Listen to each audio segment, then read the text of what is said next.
make, since I didn't want to buy the books twice for Fantasy Grounds. You know what I mean? Are you talking Yeah. about Jim's Magic Missile? Jim's Magic Missile, the Booming knew that was- Blade. Really? Booming Blade? But that's like a base one. No, Booming Blade's from Tasha's Cauldron of Everything. Oh. It wasn't just you. There were some other ones too that I had to make real quick, so it just took me a little longer than expected. And yes, babe, I'm ready now. I told you I'd let you know when I'm ready. Gotcha. Going. How do I get on to Fantasy Grounds?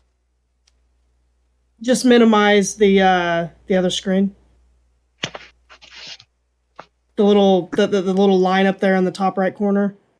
Yeah, I did that part already. I'm on this Fantasy Grounds thing, but it's only just like... Oh, you still gotta join my game, babe. Just hit join game. You should see, it should be the last game you played. You should just have to hit join game. Join Cloud Game? No, oh, for fuck's sakes, I'll just come down there. Blair, was you being a good kitty? Who's my good kitty?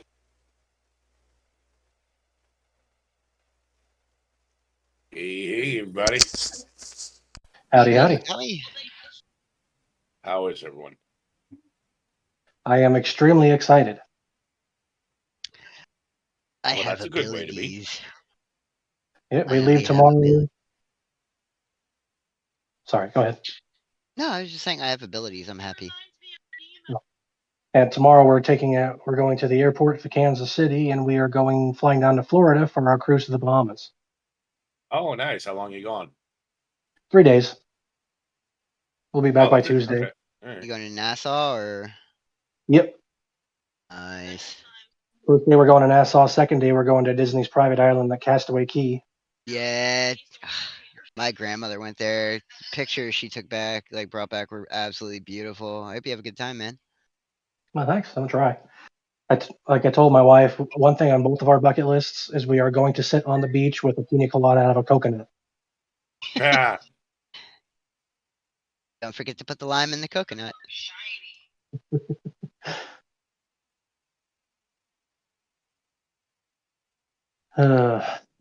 Yeah, what's kind of similar, one of my things in my bucket list was to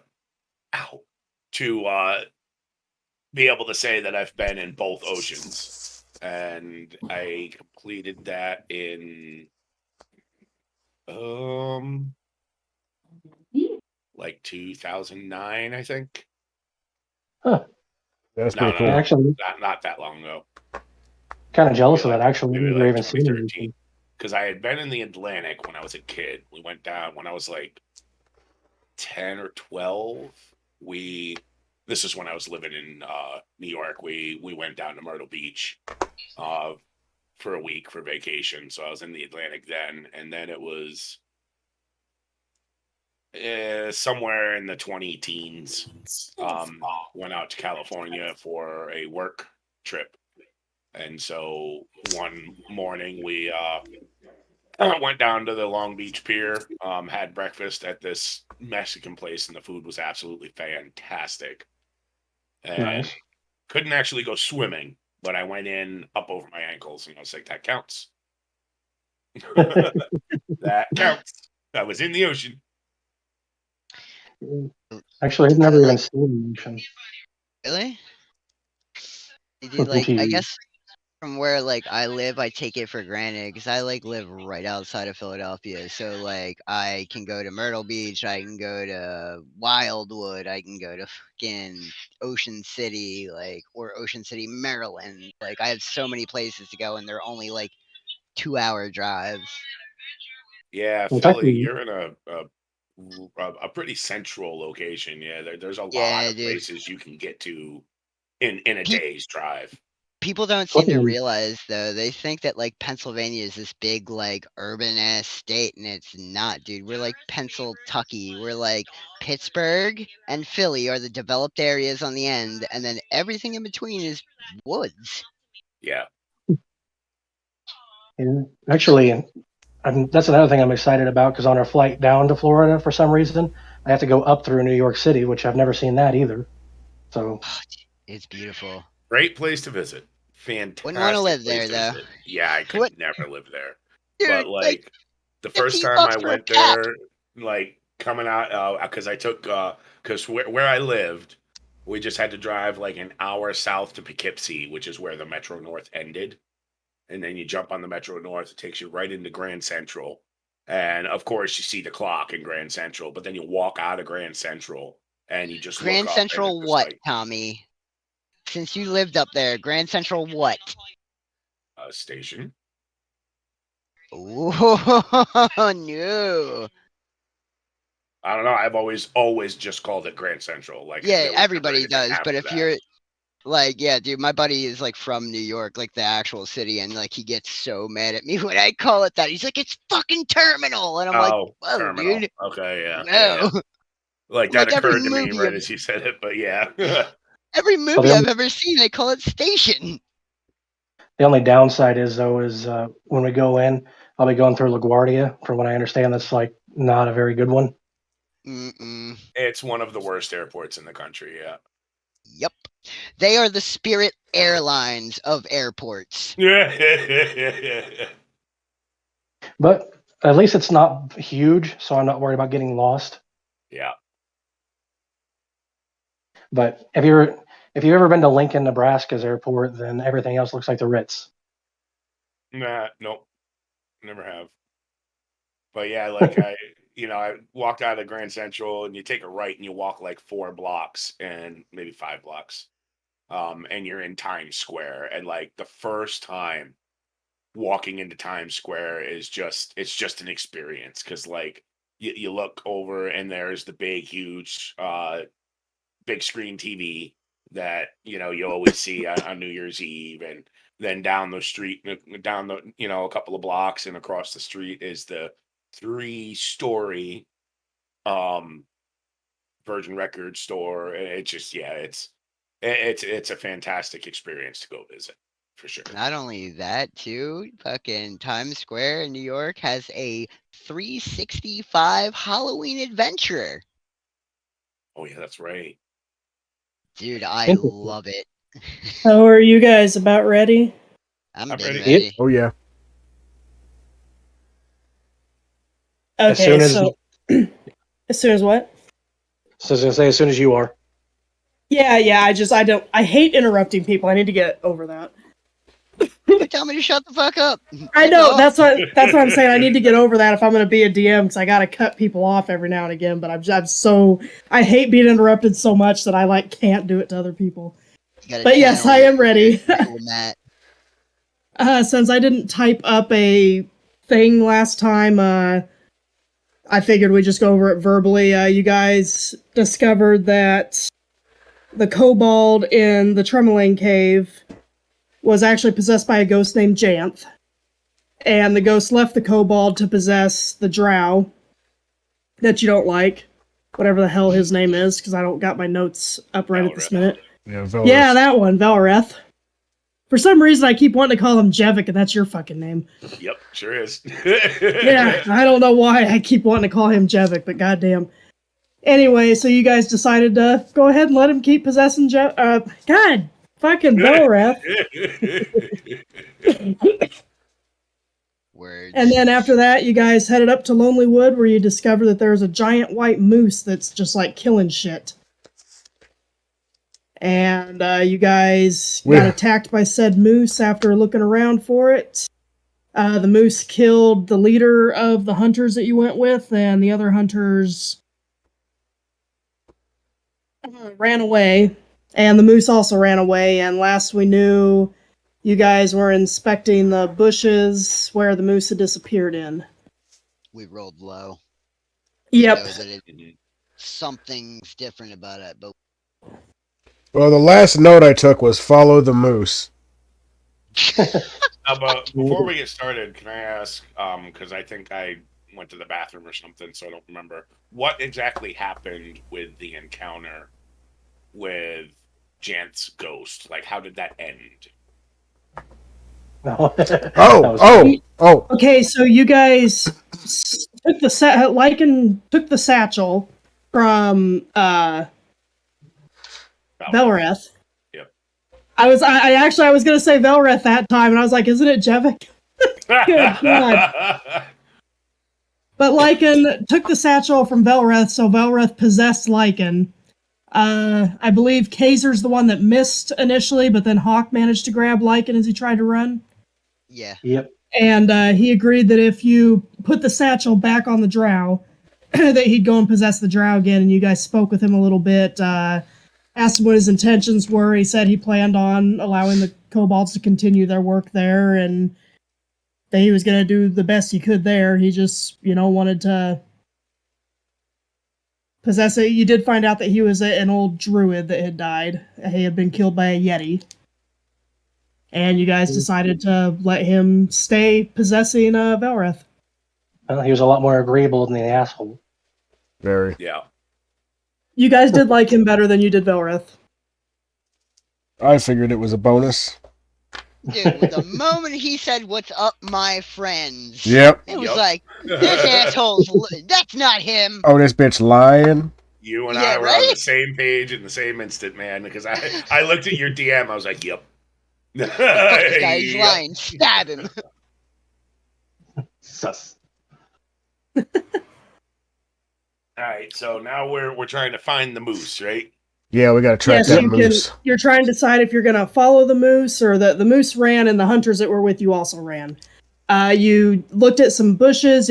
You know that they're magical, but you're not sure exactly what kind of magic is. You just know that the magic's helping that the bushes obscure the moose. But you could follow the moose tracks. You can still see the moose tracks, and you could follow the moose tracks. Alright, that's what I was going to ask, if we could see tracks on the other side of the bushes. Well, our whole purpose for being out here was for the 100 gold and the deed to the inn. Yep, we gotta get that. Yeah. Gotta get that moose. And I think we're fairly confident that the thing's dead. It's just a matter of when it falls over. Yeah, we fucked it up. Unless it's running back to a master. Ooh. Yeah. And the thing itself seemed not inherently magical, but could be augmented. I don't know. It seemed it could speak a language, if I remember correctly. Like, we couldn't understand it, but it spoke, right? So Yes, it spoke. There's some, extra animal intelligence. That was making me very hesitant to strike it, if I remember correctly. Still makes me wish I would have taken that point in druidism, but I'll do that later. Well, I don't know. I suppose we track it. What do you guys think? All following it. Brooke, did you have any questions or comments? No, I did not. Hey, I can hear you well. Yeah, I can hear well this time. That's a much better improvement. See, that's how it started last time. Yep. The first time she spoke, it was crystal clear, and after that, it went to shit. I called her on the phone earlier, and I couldn't understand hardly a damn word because I was helping her with her character sheet, and I'm like, what now? Yeah, and I was like, finally, yell at me like you're angry. She'll have a better microphone. She's coming down here next Sunday on the 29th. And then she'll be down here and she'll have a microphone and stuff.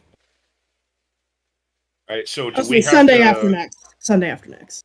Do we have to roll something to follow these tracks, or are we just following them? I believe Pat already rolled. Didn't you last week? Yes. That's what led us to see the tracks. Yeah, and you guys were so you're just following the tracks right now. Okay, so that's what we're doing, we're following the tracks? That's what my big ass note says. Yes. Okay. Well, I got a map to bring up here. If I can... Oh, there it is. God, I have so many notes. The tracks lead to a large circular indentation in a snowy hillside. Rising from the middle of this circle is a triangular, whatever the hell a gnomon is, of beautifully carved crystal that stands 20 feet tall. A 10-foot-high berm hugging the circle's eastern edge has evergreens growing around and atop it, sheltering what looks like a sarcophagus buried under snow and enclosed by a half circle of pale blue crystal pillars. North of the berm is a delicately carved gazebo made of marble, and south of the berm is a row of outward-facing white marble statues atop of granite pillars. I do have a map for you guys, just give me 2 seconds. That sounds fancy as hell. This reeks of magic. Sure it is.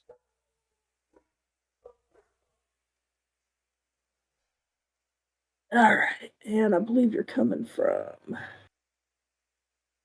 Yep, you're coming from this direction.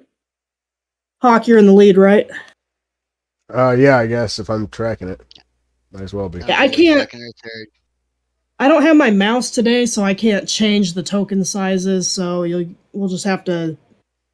Shit, I don't got my mouse wheel to zoom in either. And I don't see the map on the stream yet, so I don't know if you're sharing Yeah. it. I'll be getting it. Why are you all invisible? Oh, there we go. That's weird. Oh, it's because I don't have the map shared yet. Okay. I'm just kind of putting you guys on the map in random order right now. If you want to change your order later, you can. I usually come second. Yeah, I have you second. And I might have to take a break to go get my mouse because this touchpad is not fucking working for me. Oh my Like god, at you're all. trying to use a touchpad? What's wrong with you? Well, my son was down on the computer and my other mouse is broke, so I'm just going to go steal his mouse real quick. I'll be right back and then I'll share the map. Alrighty. Actually, I was going to share with you guys too, since we got a break in it. I have a skill now that actually makes me useful. You were always useful. Yeah, but now I can actually have like a spectral weapon that can go attack shit while I like stay away and don't get one-shotted. Oh, you mean it like floats? Like it? Yeah. Oh, And that's it's a bonus like a weapon. ghost weapon. And you're That's a bonus our weapon. cleric, correct? Yep. Okay. Yeah, the spiritual weapon says you create a floating spectral weapon within range that lasts for the duration or until you cast it again. When you cast a spell, you can make a melee spell attack against a creature within 5 feet of the weapon. And as a bonus action, I can move it up to 20 feet and repeat the attack. Oh my god, that's insane. Nice. I have a new toy too. I'm trying to find it.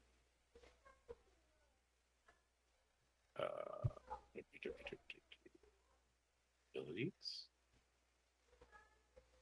Yeah, okay. Combat inspiration.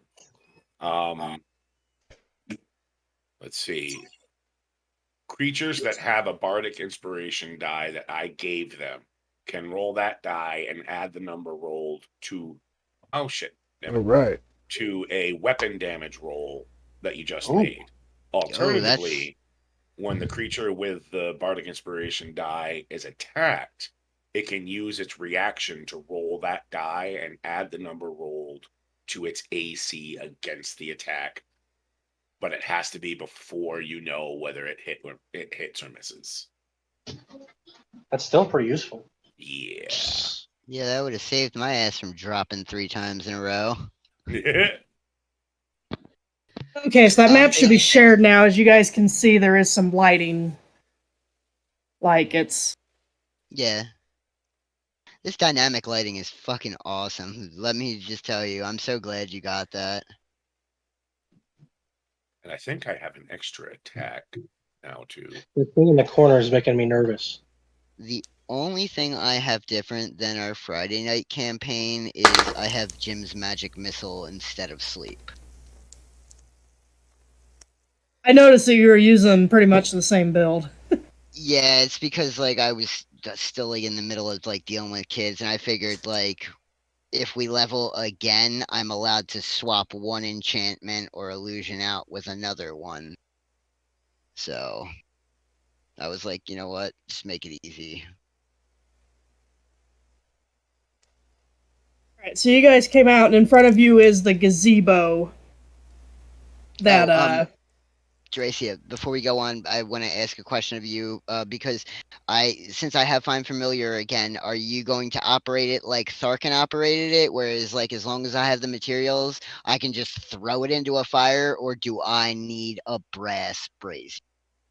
You can just throw it into a fire. I'll do it the same way Tharkin does. Appreciate it. Thank you very much. All right, I'm done. Thank you. Okay. And the gazebo you guys see in front of you, in the middle of it sits an unlit stone brazier. I know it shows that it's lit on the map, but it's not supposed to be. I don't know how to change that. But it's an unlit stone brazier. Its bowl is oh, I probably shouldn't read that unless you guys actually go up and check that out. Oh, let me unlock tokens. God damn it! Is there anything here that can hurt me?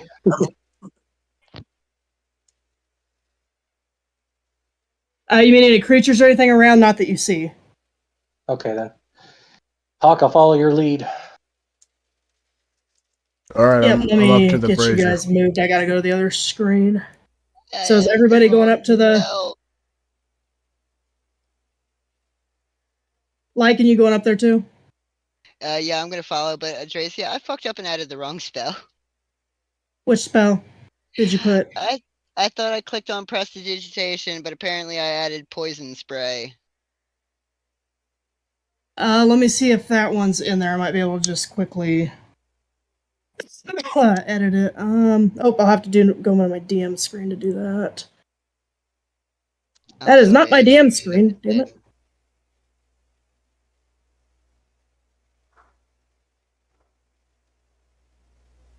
Okay, so spells, so you're wanting to get rid of the poison spray. Yeah, prestidigitation. It was literally underneath of it. P-R-E-D? Yeah, P-R-E-S. How do you spell that?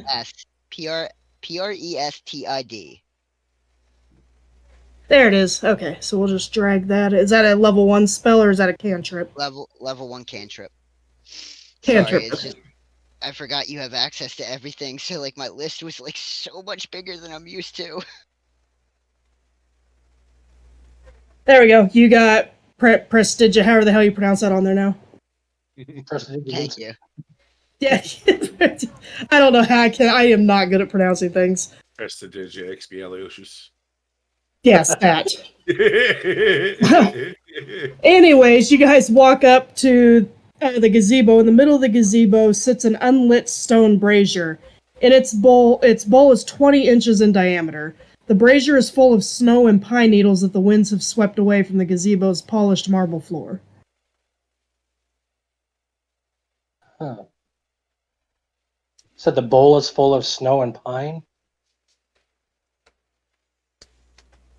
Yeah, the bowl has like just snow and pine needles that like the winds have blown into it. You can tell that it hasn't been placed there on purpose. Just the wind has blown some snow and pine needles into the. So my one brazier question is actually like flush with the floor. Then it's not like a separate piece of furniture sitting on top of it. It does appear to be adhered to the marble floor. Yes. I could light that with my cantrip if you guys wanted me to. Do we need to grab some wood or something? I mean, with prestidigitation, it doesn't. I can just light a small fire. What are our thoughts on lighting a fire? Well, hold up. Is there anything that we need to like look for? I was wondering if this structure had any like religious significance, since I'm actually pretty well versed in that. Or magical. It looks ritualistic to me. Sure does. With your knowledge, you would say that it looks ritualistic. Yes, that it's set up in a way that appears to be ritualistic.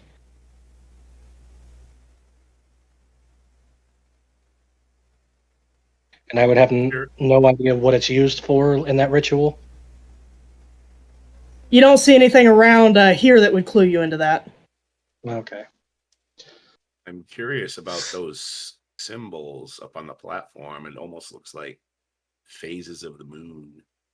Is that a style? You can't see those phases of the moon yet, sir. I sure as shit can. They're right in front of me on my screen. Yeah, I know. I just mean you can't. Okay. You shouldn't be able to see those yet. Okay. Hey, look, symbols! I found symbols, guys. You also walked by a granite sarcophagus. Oh yeah, I see that now. Actually, this almost looks like a sundial.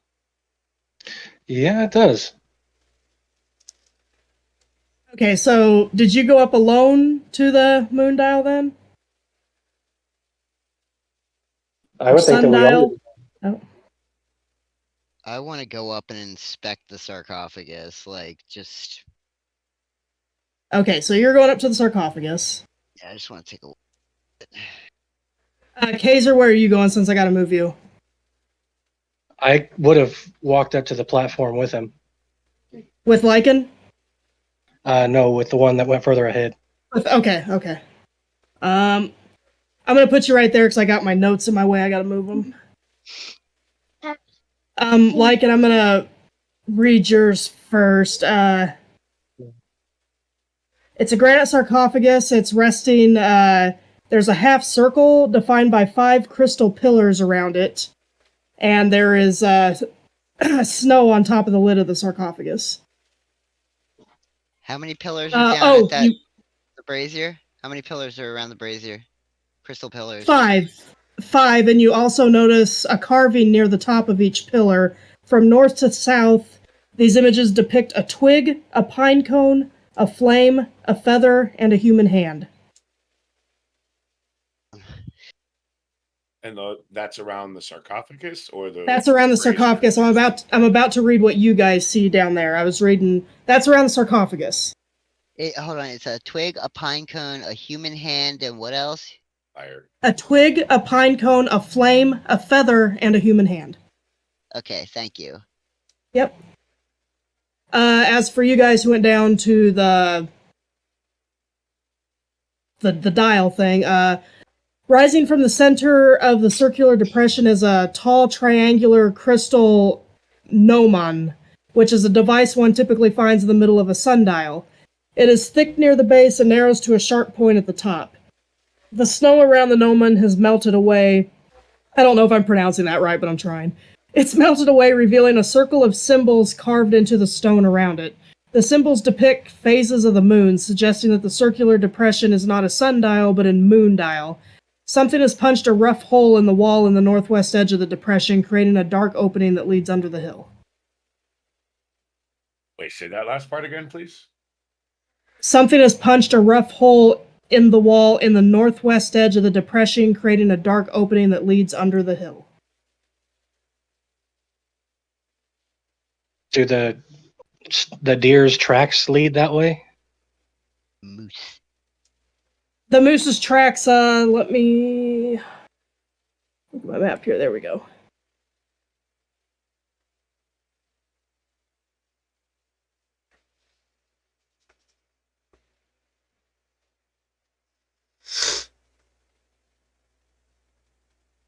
Yes, you would see that the moose's tracks lead that way. To the hole in the depression. Yes. The hole would be... It's where all those little rocks are, like... Yeah, where Hawk is headed right now. Well, I'm going to relate to the party the symbols that I see on the coffin and tell them that it's a striking similarity to the structure down below us. Point of order real quick. With this map, like I've got all sorts of black streaks and like stuff on this map. Is that the way it's supposed to be? It's because of the lighting. It's like shadow. I'm not sure how to get rid of it. Okay. Now, I'm wondering with the symbols that he rattled off to me, again, checking arcane, religion, do they have any significance to me?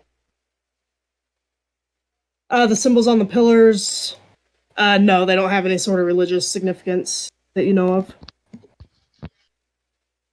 So do the symbols around the let me try that again. The symbols on the pedestals around the sarcophagus, do they match the pillars around the brazier? The pillars around the brazier, you did not see any symbols on. Okay. But it's the same number around both of them? 5? Correct. Around the So brazier, I'm- there's more than 5. Well, you said that there was 5. When I said, does the structure below Around have the- the same number? Oh, I might have misunderstood what you were asking me, dude. Sorry. Oh, okay. Well, then I retract what I said, but they're not the same, but they are similar. Like the relief that is carved onto the sarcophagus lid is very reminiscent of the structure below us. There. Those symbols were on top of each of the pillars. There's snow on top of the sarcophagus lid. What are Okay, these? so then I misunderstood what you said, because when I said I went to go check the sarcophagus lid, you told me that there was like a relief in it that had the 5 pillars. So I must have misunderstood you too. I'm sorry. So I probably didn't finish reading, and I probably didn't hear you say that you were checking out the sarcophagus. I hadn't finished reading what was on the pillars.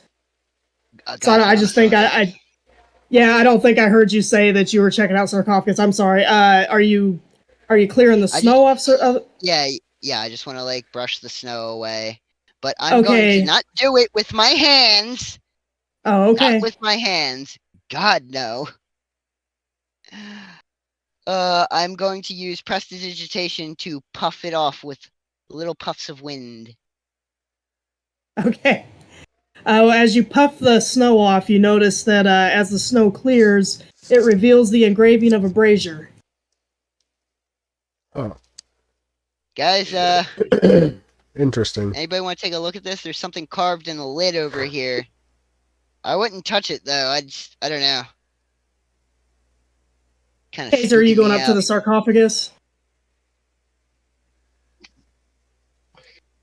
Yeah, we'll go look. Technically, you would have had to go around, not climb up there, but fuck it. No, Blair, you don't get to go outside. You stay in here, kitty. Well, my immediate inference is thinking that if we light the brazier, something's coming out of the sarcophagus. That's kind of where my mind went to. Well, I can.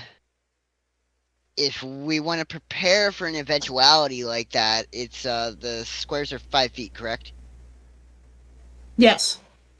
All right, and I need to be 10 away to light the brazier. So, I mean, I could stand below and use prestidigitation to light the brazier, and if something manifests, you could be ready for it around the sarcophagus. It's just a thought. All right, before we get that far, though, I'm curious about what these things down here on the southeast corner are. The 1, 2, 3, 4, 5, 6 circles that look like maybe statues are in them. Oh, those, they are... Yeah, you can probably see them up from there. So it's 6 elevated white marble statues arranged in a line. They depict a slender robed figure facing northward. The engraving on their faces has been worn away by the wind, but pointed ears make the statues identifiable as elves. So each statue is the same one, same like person. Yes, and each statue is life-size, depicting an elf standing rigidly atop a 7-foot-high cylindrical base of wind-worn granite. And they're all facing north? They are all facing north. Why would they have 7 statues of the same elf? Well, technically north is facing the sarcophagus. Yeah, sorry, the seventh statue up there is actually facing south. The ones on the south end are facing north. The one up there that's standing alone is facing south. So they're all looking at the sarcophagus, essentially. Quickly out of character, out of game, top right corner of the map, that face-looking thing, is that just like flare on the map, or is that like an object or something? It's just flare on the map, I think.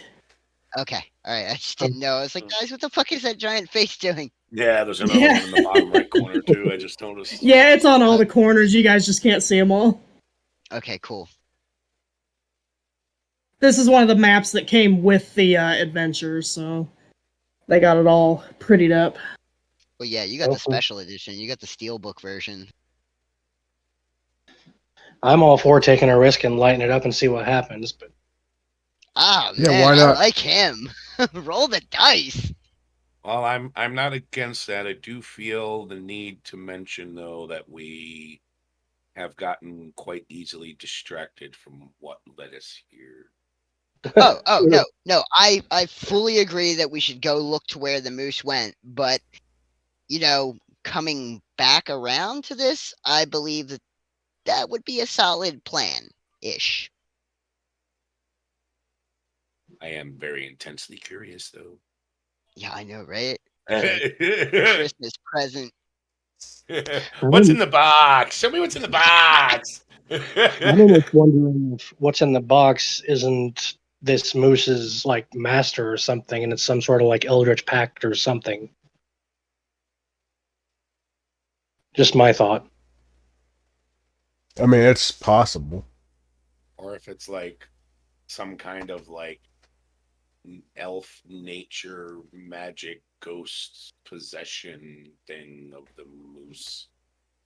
And Since it seems sentient.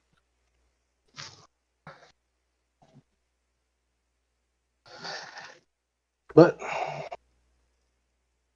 Well, what do we want to do? Do we want to see if we can activate this thing, or do we want to go check out where the moose presumably went? I mean, I think you were right initially by saying that we get easily fucking distracted, and that's what throws us into like other scenarios where we can finish what we need to. So I would say we should put a pin in this and go look for the moose. Yeah, we can always come back to this. I'm Yeah, down Okay. yeah, he's not going anywhere. Will. Would be a neat trick. squirrel. All right. What about our other dragonborn? I haven't heard anything from her like all session. She's a little shy. You might have to get her talking. Oh I crap. see something. Yeah. Very curious about her thought. I see something. Huh? Hey guys, come here. Me and Hawk see something. Okay. Yeah, we'll hold go on. look. I gotta move him. Yeah, I'm.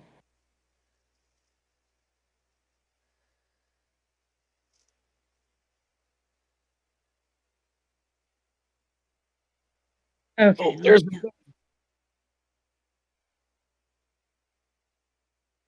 there's the thing. It's still I can't. alive, according Actually, to I should probably do. There we go. Player preview modes. So Hawk and Kaiser and. All right. So enough of you can see that. Yes, the moose is in there as well as. I gotta go back to my DM screen. Come It on. appears as though it's still alive. And getting better. Yeah, it's still alive. I'm Where are thinking my this is a- pins? There we go. That's what I was looking for. So, peeking in there, you can see that it's a pretty spacious chamber tucked under the hill. It's strewn with bones in it. There's the sleeping forms of several more harmless animals. You see some foxes, hares, goats, owls, wolf pups, and young bears. They seem to be sharing the space peacefully. You also see the giant white moose resting in the middle of all these animals. Aw. So I feel like this is like it's, if not its home, a place of healing for it. And I really wish we could communicate with this thing. Me too. It doesn't look like it's. Because my curiosity is on fucking fire right now.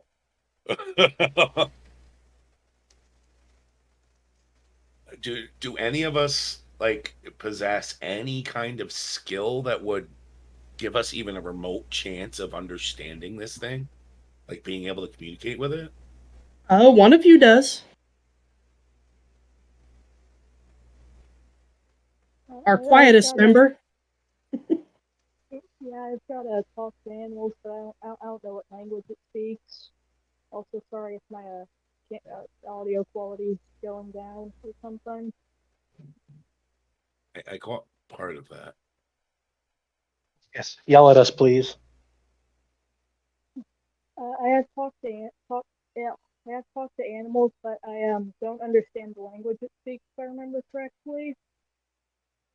Did you try talking to it last week? Yeah. Is there anything you can do to That's right. Like Well, if that's because I she failed the test. But if somebody if gave I- her a boost, if I gave her like bardic inspiration or if somebody like can like we boost that somehow so that it makes it so that she can understand it? Well, she also should have got a new spell. There it is, Animal Friendship. I'm trying to see what it was. Ooh. Because that's a spell she just picked up leveling up. Brooke, you got Animal Friendship. It lets you convince a beast that you mean it no harm. Choose a beast that you can see within range. It must see and hear you. If the beast's intelligence is 4 or higher, the spell fails. Otherwise, the beast must succeed on a wisdom saving throw or be charmed by you for the spell's duration. The spell lasts 24 hours. If you or one of your companions harms the target, the spell ends. You said there were bears in here. Young, like baby bears, baby wolves, baby bears, all the other creatures aren't something that could harm you. They're either like too small or they're, baby animals. I mean, in my brain right now, we have two choices, and I think the one that I would choose is we have nothing to lose by trying. I'm inclined to agree with you. Yep. I'd really like to try and satisfy my curiosity here before just trying to lob this thing's head off. But I do wonder where all the mamas and the papas are. Just throwing that one out there. I was just thinking that California dreaming, yo. No. Tracy, when you get a second, check your DMs.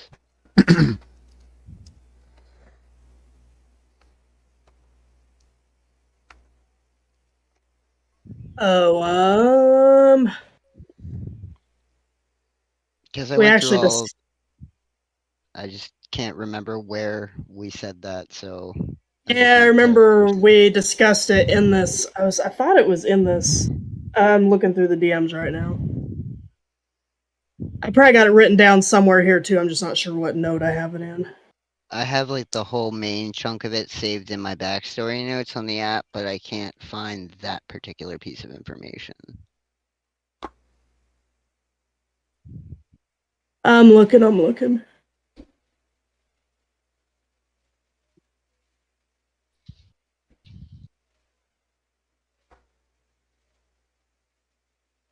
I don't think she was an elf, though. That's what I thought. Okay, yeah, because when you said one of you, it just got me thinking. Thank you. Oh, yep. Actually, that got me thinking as well. This moose can talk, right? Yes, Yeah. it can talk. Yeah, we just. Then I want Says nothing to take do with it. I'm coffee. going to move away. What was that? Then I have to move away from it. I want nothing to do with this thing. Explain. Please. What vexes you so about this moose? It talks. And I guess in your religion, that's an abomination. In nature, that's an abomination. Animals don't talk. Who's to say it's not someone in wild shape? Then as soon as they're not an animal, we're able to talk to them. But right now, no. Your religion interests me, sir. We shall speak of it more later. I wonder if it's his religion. I wonder what he's hiding.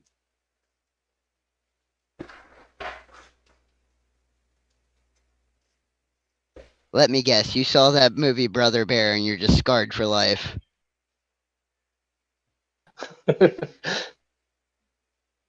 It's creepy. We'll just say that. Nothing, no. Fair enough, we shall speak of it no more then. And then I'm just going to go like around the corner, Des, to where I could still see Hawk and cast things if I have to, but I don't have to look at it. All right. So like right. Where exactly you want to go? Like right here? Yeah. Okay. So if we give Kakira like bardic inspiration or guidance or would that help that spell friends with animals or whatever it is? I don't think she actually has to roll for it. Let me read it again. Yeah, the creature has. So yeah, it could. The creature has to do a Wisdom saving throw. As long as its intelligence is 4 or higher, which I believe. I'm pretty sure this talking mutant is smarter than 4.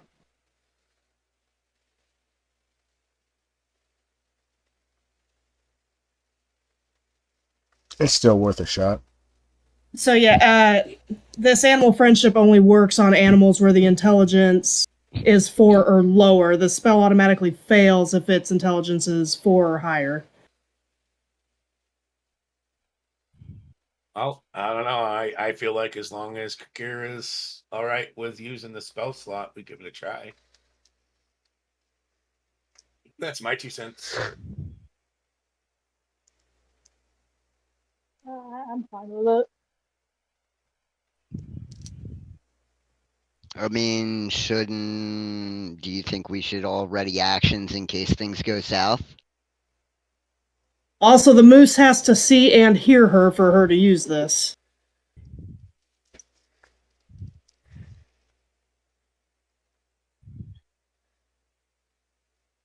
All right. Well, preemptively, I do want to give her bardic inspiration since it seems to me like she's going to be absolutely in the first line of fire.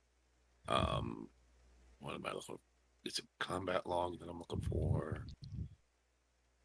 Or combat Let me make sure I put your actions back to combat. Yep, okay.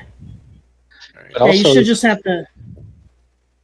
if she speaks to animals again, I mean, there's nothing saying that the beast didn't understand her.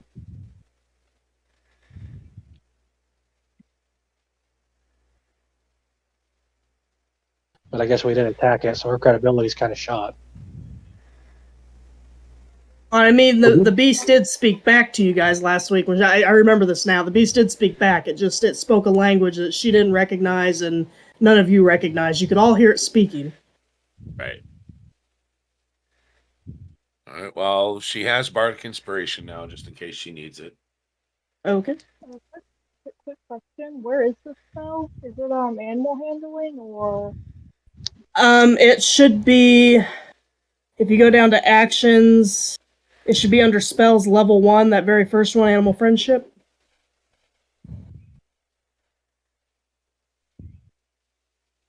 Oh yeah, there it is. I was in the wrong area. Yep, and if you want to cast it, all you got to do is you take that dice and you drag it on top of the moose, but you got to be inside the room where the moose can see and hear you. Okay, so the moose definitely sees you. It rises up and bellows. All the sleeping animals wake up and they start running.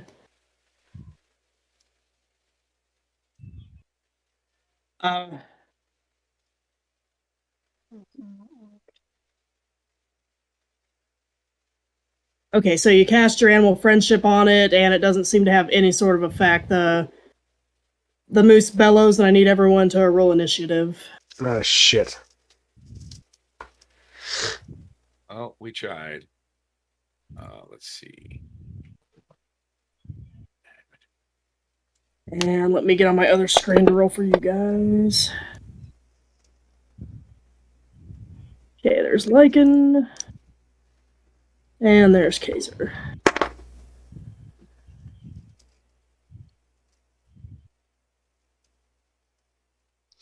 Alright, has everybody rolled? 19, Tommy. It's a very significant number. Yeah. That is the wrong person. What the hell? Hold on. What? What are you doing, you stupid thing? Reset.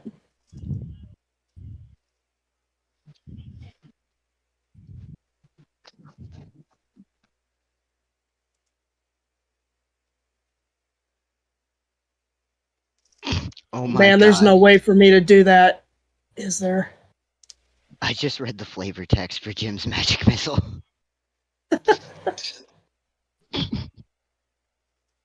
Maybe I can drag it to where you guys need. Okay, so Jevik should have been first. This thing messed up, so I'm trying to. Oh, come on, let me. No, reset the. Not next round, reset the rounds.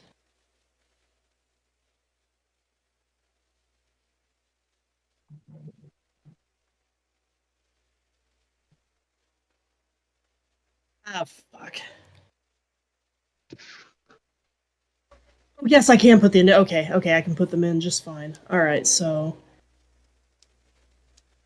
I'll just roll for the moose again, because I don't remember what the hell. Oh, no, it should still be up here. Oh, no, it doesn't save my rolls for NPCs. Well, how about that? Okay, anyways, Lycan, you were 14. I mean, sometimes I act that way. Akira was 12. Jevik was 19. Sorry, I had to figure out how to do these manually because the thing messed up. Hazer was 3, and Hawk was 7. Okay, now. Aha! So, Jevik, you're first.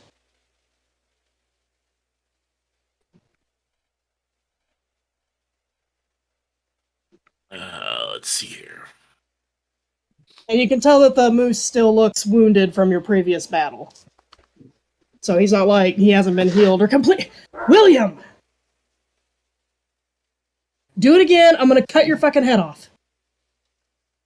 Harsh punishment. I don't really actually cut my son's head off or he would have died a long time ago. Dude, I false threat my son all the time. I know what it's like. I used to tell him that I was going to put him up for adoption, then after Willis died, I used to tell him that I'm going to make them orphans. No, dude, my favorite is I'll break your switch. I'll never do that, but get some. What are you eating? What are you eating? Is that bacon? Wait. I thought that was supposed to be for your sister. It was. Quick question, since I really don't play magic casters ever. Magic missile hits, right? It's a guaranteed hit. Let me look at the spell. But usually, yes, I believe this is just a version of magic missile. I've never actually heard of Jim's magic missiles. Well, no, yeah, the flavor text is you create 3 twisting, whistling, hypoallergenic, gluten-free darts of magical force. Each dart targets a creature of my choice that I can see within range, and then I make a range. Okay, so no, it doesn't automatically hit, but they will home to the target. I'm just worried about line of sight, because you know, when people like to just, I cast fireball. I'm worried about collateral damage, but apparently it's I still have to roll for it to hit, but if it does, they're like homing. Yeah, when you cast it, you should just have to hold that die down and drag it over the moose, and hopefully it does it all automatically. If not, we'll go in and do some stuff manually. It should do it all automatically, though, because when I made the spell, Okay. It's just with the force thing, you might have to drag whichever force it is over. Because see how each damage has a different. Yeah, it's like force damage is what it says on there. But I was just worried about, like, you know, collateral damage and hitting your daughter, because I'm not trying to kill any of our party members with, like, you know, my first spell. It says that each dart targets a creature of your choice, so. Since there's only one, all 3 can target him. Yeah, it doesn't look like there's any sort of AoE damage. No, but I still have to roll to thing to see if I score the hit, because in D&D Beyond it's giving me like the +4 roll option. So yeah. Okay. All right. All right. Anyways, Tommy, you were first. If I move, like, There's a big there, enough gap that you should be able to get a round hawk if you okay, need but to. my question was, if I move there, am I in line of sight and within 30 feet? Can you see the moose on your screen? Yes. Yeah, then he's within line of sight. That's And that's like 15 feet. and within 30 feet. Let me just. Yep, he is 15 feet away from you. I forgot how to do that. Okay. Just both the left and right mouse button at the same time. Click and drag. Oh yeah, there we go. All right. Okay, so I am going to cast Bane on it. Let's see if I do this correctly. You shouldn't have come here, Batman. I don't know if that worked. Yes. I'm just trying to figure out how to. It hit. I was gonna try to figure out how to like RP the hit, but I'm not sure how to. I need to look at the. A rolling red mist sinks around the moose and is hovering around it, I guess. Spoopy. And so it hit, and so now you should be able to roll your damage, which is the little guy that looks like he's kind of. Well, Bane doesn't dance. Bane doesn't do damage. Up to three creatures of my choice that I can see within range must make charisma saving throws. Oh, that's right. So it's okay. So it should have an effect on it right now. Then let me look at my combat tracker. Whenever it fails the saving throw, or when that target fails, okay. The saving It succeeded. throw makes an attack roll or a saving roll before the spell ends. The target must roll a d4 and subtract the number. Yep, I was reading it wrong. Yep, I was reading it wrong. The moose succeeded its saving throw. I just saw the success at the end, so I thought that was a hit, and it means that the moose must have succeeded its saving throw. Okay. Here, I'll just click it so you can see what it's. Let me share.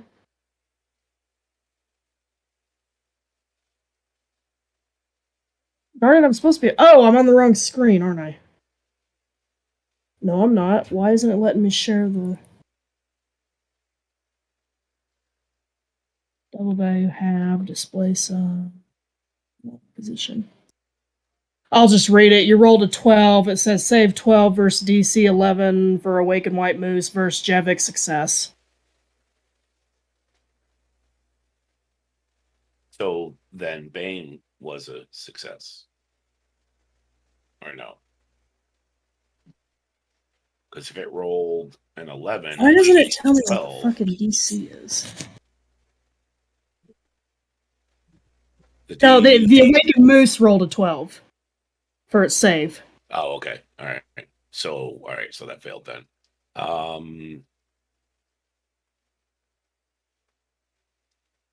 don't think I have anything available as a bonus action. So I guess that's my turn. All right, you're ending your turn? Yep. All right, that brings us to the moose.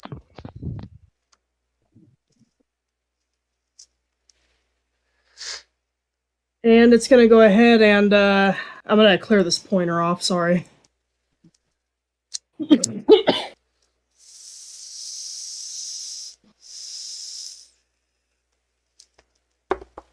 Sorry, I'm reading how many feet it needs to charge. Okay.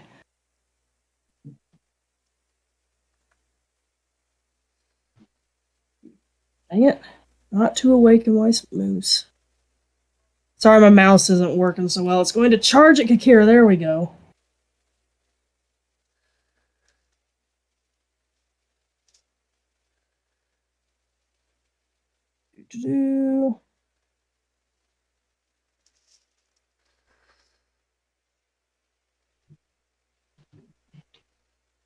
I didn't roll the damage.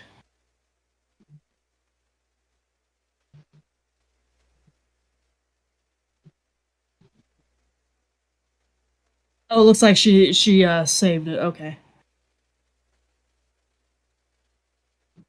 And it's not close enough to do an attack, so it charged at Kikira. She saved the throw. God damn it, would you? Just seeing the moose like juking and jiving in front of her. It's like, what's up? What are you doing? Yeah, I'm trying to drop it at an actual square. It just, God, fucking there. We'll put it in that square. Then I'll just make it a little bit bigger. Maybe that'll help me control it a little bit better. Okay, and that'll end its turn. So now it's Lycan's turn. Okay, by taking the dash bonus action, that gives me what, like 10 extra feet of movement? Dash, dash, dash. One of these days I'll get more of this stuff memorized. I should already have this memorized because I use it so often. I'm sorry. I think you're correct. I always like to double check in case I'm not. Yeah, no. I'm just trying to figure out where to find it on here. It should I be should under play actions, Smoke once. right?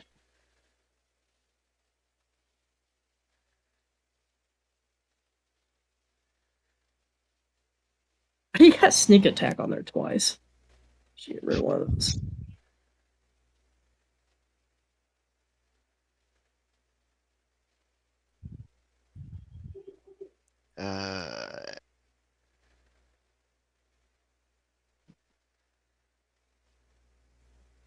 Actions. Alright, Oh, it that's says weird. you gain extra movement for the current turn. This increase equals your speed after applying any modifiers with a speed of 30 feet. For example, you can move up to 60 feet per on your turn if you dash. But hold on, any increase or decrease to your speed changes additional movement by the same amount. If your speed of 30 feet is reduced to 15 feet, then my dash is reduced to 15. Okay, so I can move a max of 50 with the bonus action of dash. It's literally double my movement. Alright. Okay, yeah, that. Ew. I want to go, I believe 50 feet will get me through into like the little cavey area. Oh yeah, you were like right here, so 50 feet will bring you like past the moose. Each of these squares is 5 Oh shit, feet. I thought that was me by like out by his lonesome in the middle of the No, sundial. that's Kaiser ran away and is like, well, not ran away, but he's staying with an eye shot, but he ran back, like away from the moose. He's disgusted. He's scared. He's not scared, dude. The way he talked about it was like he's the fucking humanity in Warhammer 40k. He's like mutant. Called it a mutant. Alright, well, I'm going to go through, his legs into the cave, so I can see the moose.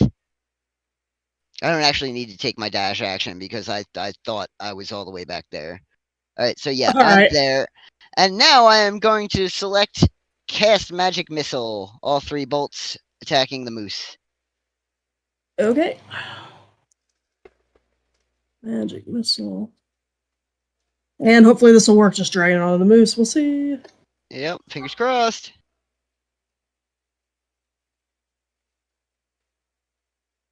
Yeah, it was a hit, so I gotta read it and see like what this force damage is exactly. I am not familiar with the spell, like even a little bit. Neither am I. Okay. In the log. Oh, okay. So if it rolls a attack. crit, it takes 5d4. Range spell on hit, it does 2d4. Okay, and then the one force must be if it's a 1. Okay, so yeah, so it's just the regular. So then that's the damage roll. In the log, it says attack, not magic missile. Is that correct? Well, yeah, the attack is just like, see if I actually succeeded in the spell.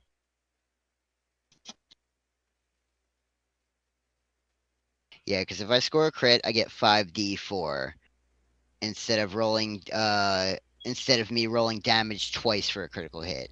If the attack roll for any missile is a 1, all missiles miss their targets and blow up in your face, dealing 1 force damage per missile to me. Ouch. When? I'm So does actually that reading mean this like I think I have to I'm roll for each bolt. that's what I'm trying to figure out right now. If I need to roll for each bolt, 'cause that's what the game seems to be having me do is roll for each bolt. 'Cause that was Yeah. just one bolt. Okay, so let me. So I succeeded. Okay, in so that was one. for the first bolt it hit and it did a little bit of damage. So here's the second bolt then. The second bolt shoots right between the moose's ears and hits the ground behind it. Of course. And then the third bolt. Yeah, the third bolt hits the moose and it kind of singes its fur a little bit. Is it 2d4 per successful attack or just 2d4 total? Like, this is so weird. I was reading it like each missile gets its own cast, and each missile is the 2d4. Okay. Like All per right. missile. That's how I was reading it. I can look Alright. it up later. For now, let's do it like this, just for sake of time. Just so long as I'm on the same page as you, that's all I care about. Yeah, that's Right. just how I'm reading it. Is that you get 3 missiles in each one. Okay, and with that, then I still have about 15 feet of movement left. I am going Yep. to back out and down to my original position, and with that, I am going to use my bonus action to hide. Okay. Oh yeah, it says right here, make a ranged spell attack for each missile. Okay. On hits, a missile deal. So yeah, okay, we did it right there. Okay, so you're Alright, going cool. back to here, and then you're rolling to hide.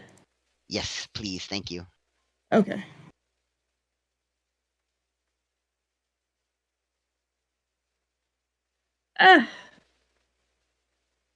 You go around the other side of the door, and you're out of the moose's sight.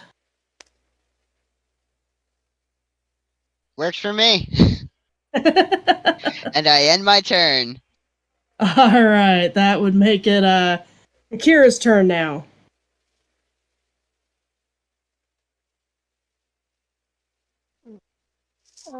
I'm just going to attack it with my rapier. Am I saying that right? Okay. Yeah. Do you remember how to do it? Yeah. I click this dice, right? You gotta make sure you drag it onto the moose so that it's targeted. All right. And you do still have that bardic inspiration. That is a hit, so you can roll for damage. Do you want to use the bardic inspiration? Sure. Okay. I just clicked the D8 plus 2 piercing thing, right, for damage. Yep, just go ahead and click the 2d8 plus 2 for piercing. And blah, blah, blah. I'm reading. And then you can roll a d6 after that for additional damage. Sure.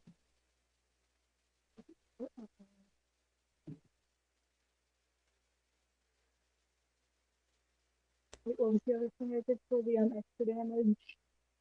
Yep, go ahead and roll a d6, one of the 6-sided die. I think she did. No, she didn't. She just rolled the d8. Wait, where is that? Sorry, Look towards the bottom of your screen. You see those dice there? It's the one that has the 6 with the line underneath it. Okay. And just like throw it onto the chat screen there. Okay. Okay, and I will add that damage to the moose.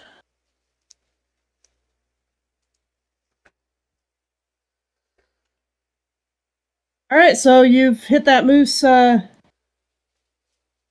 pretty good there. He's bleeding pretty profusely. Is there anything else you wanted to do? I'm just gonna back out if I can. I think we're off. Okay, you're gonna... Now, if you back away like that, that's what we call an attack of opportunity. And the moose will... What's that? Does she, since she hit level 3, wouldn't she have bonus actions? I don't think she has disengage. If I gotta look on my other screen for that. I don't know why these fucking things don't show bonus actions. That's weird. Sorry, I don't mean to make it more complicated for you. I just, trying to give her every advantage at her Yeah, it disposal. would help her.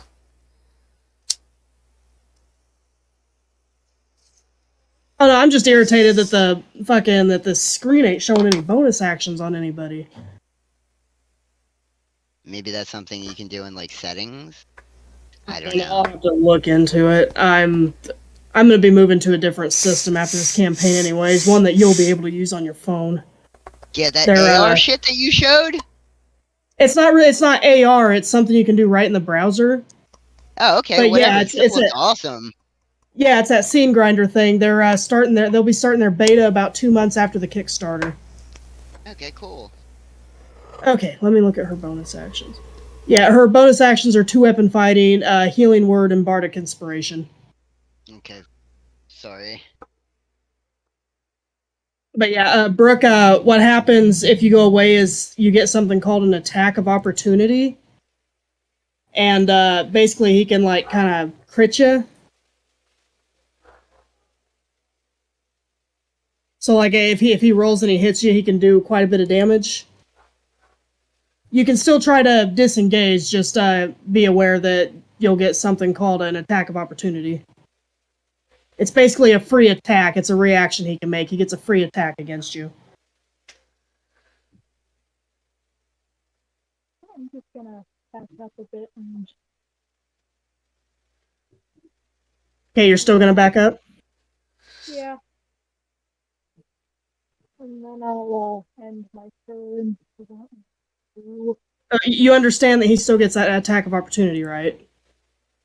Yeah. Okay. I'm gonna go ahead and do that then, if I can figure out how they friggin' do it in here. Should basically be a free hit. Yeah, I don't know if they got a special way for me to roll in this game, or if I just go back to I'm just gonna try going back to the moose and doing his antlers attack. It looks like I can just manually override it. Yep. Oof. Ooh. God. I'm so sorry, Brooke. Holy shit. That's a lot of dice. So Kakira is now unconscious. That did 25 damage. You're not dead yet, Brooke. You'll have to do death saving throws, and somebody can probably revive you. All right. But yeah, that moose just did a lot of damage to you. Okay, let me at this fucking thing. I can spare her if someone throws her outside. She still has 3 saving throws to make, so you guys should have time. The moose is looking pretty rough. You are just dead. Okay, Hawk, so now it's your turn. Oh, yeah.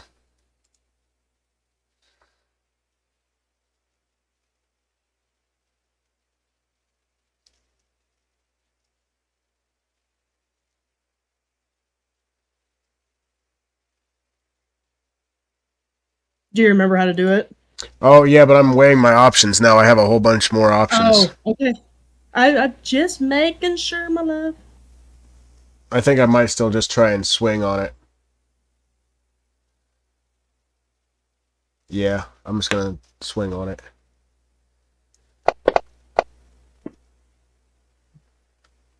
That is a hit. So you can go ahead and roll for damage.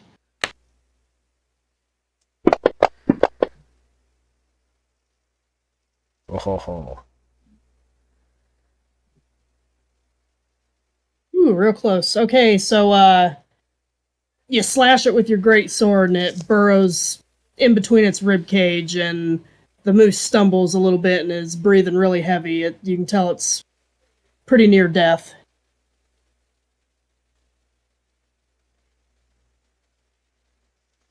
Yeah, I think I'm done at that point. Okay. That brings us to Kaiser. Okay.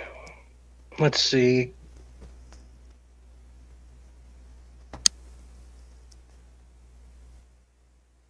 Okay. So if I were to kind of move to where I can look through the opening, can I see the moose? Oh, that's right. I'm moving you. Yeah, if you move towards the opening, you should be able to see it. Okay, I'll do that then. Okay, how close to the opening are you wanting to get? We'll say within 30. That's about it, though. So you can see it from where I got you right now. Is that where you want to be? Yeah, that'll work. Okay. Now, That should be about 30. Within 30 feet.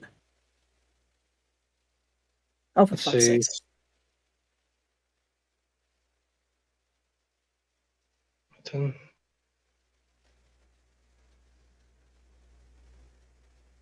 Now,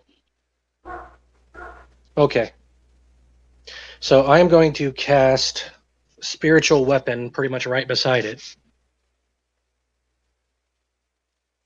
Okay. Let me take.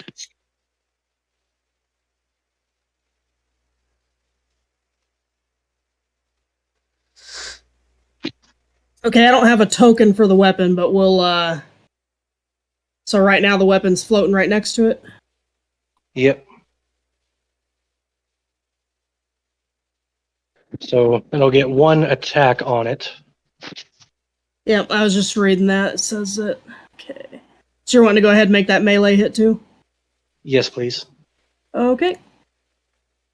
I will.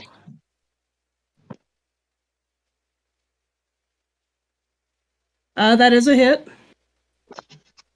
So Okay, let so me that's roll some 1d8 plus damage. 2.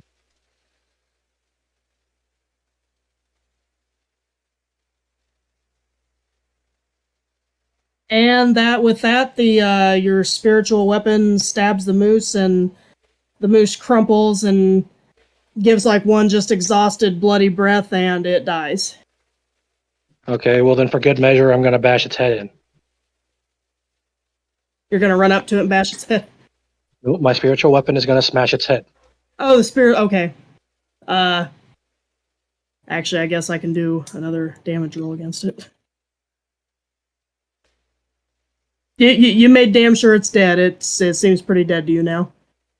Okay. You guys are now out of initiative. Now I'm going to go spare Takira.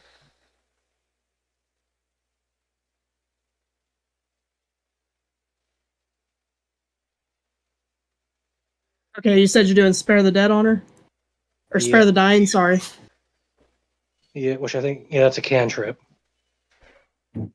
Yep, I was seeing if it had a thing to drag to her, but it doesn't. I'll just manually take off the unconscious effect and move her to 0 hit points. And then we're going to cure wounds on her. Okay. And cure wounds. That one I can drag onto her.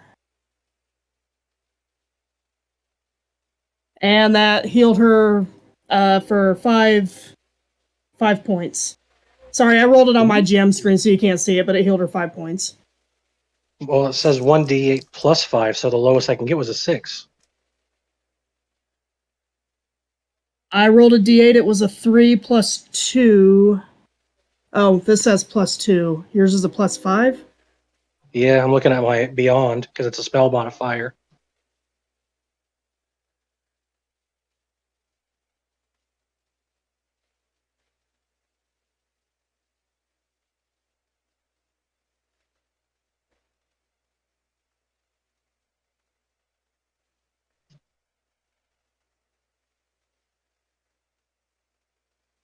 Oh well, as long as she's awake, that's really all that matters to me.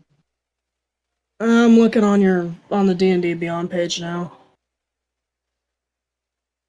Starting to think I'm gonna have to delete characters every time and just fucking bring them straight in from the game. And then I'm gonna go stroll all over to her, and I'll keep her southernly, be like, "So what was the other side like?" Good night.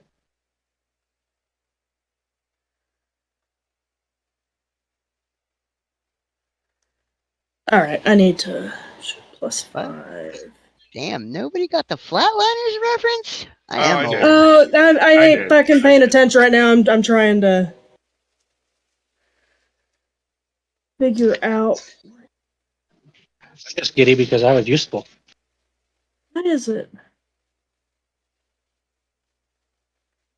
Oh, I wonder if I used. Alright, I need to fix that in this thing then. Not combat standard. Group. Here we go. Cure wounds.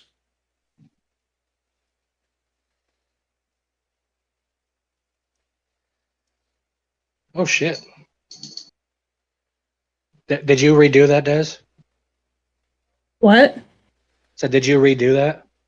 I'm redoing it right now. Well, before you do that, how much health do you have, Kakira? Let me edit it.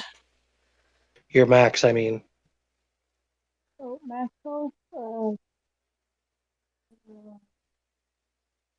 I'm pretty sure my max is 20. No, that's not what I'm trying to do. Okay, because I was gonna say if I have a chance to redo it, I can cast it at second level.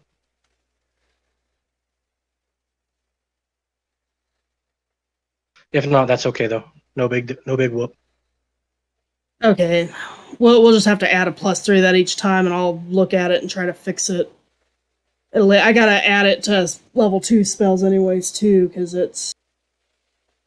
I'm just gonna start... You guys are just gonna have to re-choose your characters every time, because I think what I'm gonna start doing is just deleting the characters, exporting them, and importing them each time instead of leveling up through the system, because leveling up through the system is just not working like it should. Alright, so we'll just add another 3 points, so it was 5, so we'll take 6, 7, 8, so we'll go ahead and heal her for 8 points then.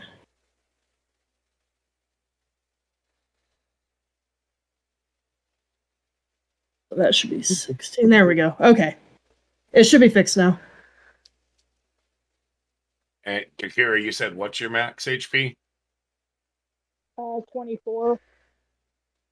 All right. Can I go ahead and cast Healing Ward level 2 on her as well? Yeah. I don't know how to make it level 2, but let's see, what is the... it adds an extra 1d4, so just roll a d4. Yeah, just roll another d4 and I'll just manually... So another 3.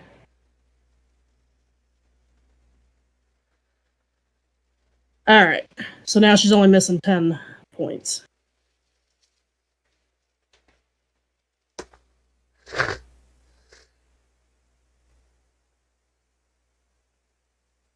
I think before next week I'm gonna... Except for Kakira, because that's what I did earlier, because I couldn't...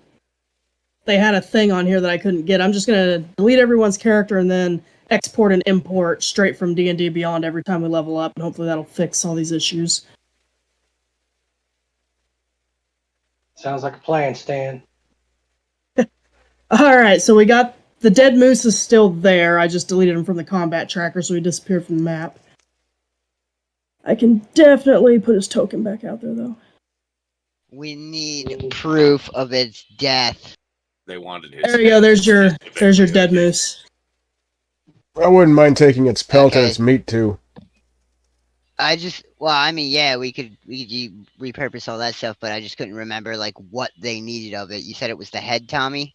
Pretty sure that's what they specifically asked for. Yep, they needed the head.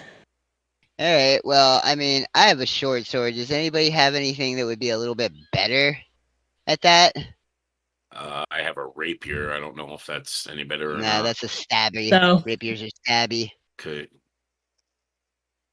What about you, Hawk? Don't you have an axe or something? Ooh, actually, I do have... But I don't know if my greatsword's gonna do anything. Oh, a greatsword would definitely, yeah. That would be so much better.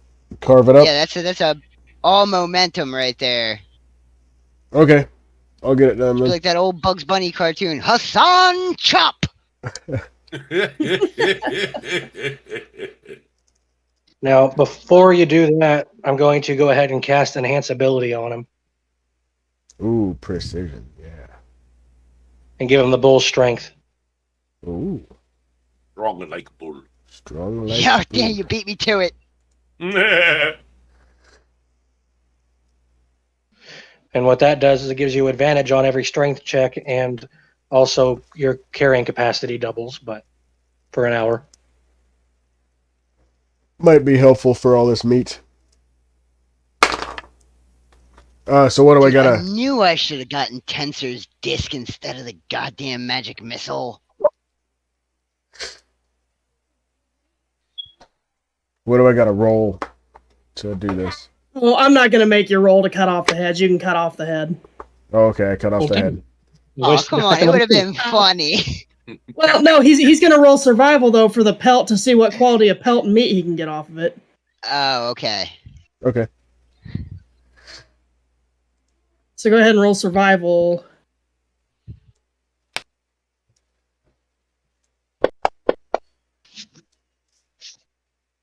That's good. Okay, so yeah, you get a high quality pelt off of this moose, and you carve it up very nicely into nice little cuts of meat that you can actually wrap in the hide and carry like a backpack. Now, are you going to be carrying this with you the whole time, or are you going to set it somewhere and like pick it up on your way back out of the shrine? You know what? Let's set it out front. It's frozen, so it should stay. Just a thought. If we're going to be doing something, and something happens to manifest itself, do you think that thing might have been a protector? Because having the protector's severed head in plain view might anger. I don't know. I'm just Good point. spitballing. Good point. I don't know. The only thing that keeps running through my head is the whole thing about Odin and his white stag. Right?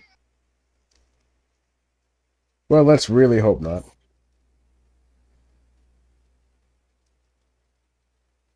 I mean, I'm fine with what everybody's doing. I'm just playing devil's advocate. I could take it a little further out. Put it behind a rock or something. Yeah, cool. Alright, Just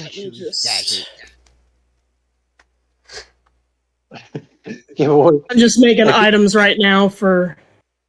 Now, while he was cutting up the carcass, I want to check out that statue that's inside the moose's chamber, if I may. I'll go with him. Oh, there's 3. Oh, the statues on the inside? Okay, those are, so they look just like the elven statues outside. They're identical, except for they're not on, like the pillars. Daces. The wind has not worn away the detail in their faces, and all 3 are facing to the east, toward the nearest wall. So they're facing the sarcophagus, too. Well, For some reason, I'm having a scene from Diablo 2 flash in front of my head, and I'm on Ariat's Peak, and the 3 barbarian statues just come alive, and you have to fucking fight them. that was such a good part. Wasn't it, though? Since we can see the faces of these statues, does anybody in the party recognize them as being like somebody of import or fame? No, they just look like elves.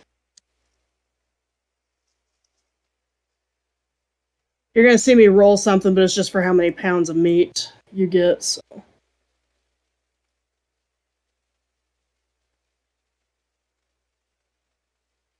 Can I roll to hollow out the moose's head and wear it as a helmet? Oh my god. We need that. Is that going to require a strength check since he's a halfling? Well, if he's hollowing out the head, I would think that'd be maybe... I'm looking here, I'm thinking it might be like dexterity. No, I meant to actually wear it. Because, I mean, Or to actually wear it. moose. Well, I guess, yeah, the antlers would be pretty heavy. If he takes the skull out that and the meat and stuff, that would lighten it up a bit. No, like, I'm talking about, like, you know, like wearing the full head as, like, a helmet.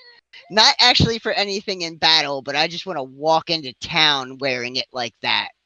Wouldn't it, like, go down to his knees? Yeah, it'd be like a bodysuit. Funny part! That's the funny part is this little I guess- severed head with feet comes into town. I guess roll a strength check for me. Yes! Thank you. Don't we need this head? Oh yeah, we're bringing it to them, but I'm going to be walking inside of it, bringing it to them. I just And you wanna will be see the taking a look on their bath faces. afterwards, sir. Oh, most assuredly. Leave me out in the barn for all I care. But I Hey, just want I- to see the look on the townsfolk's faces.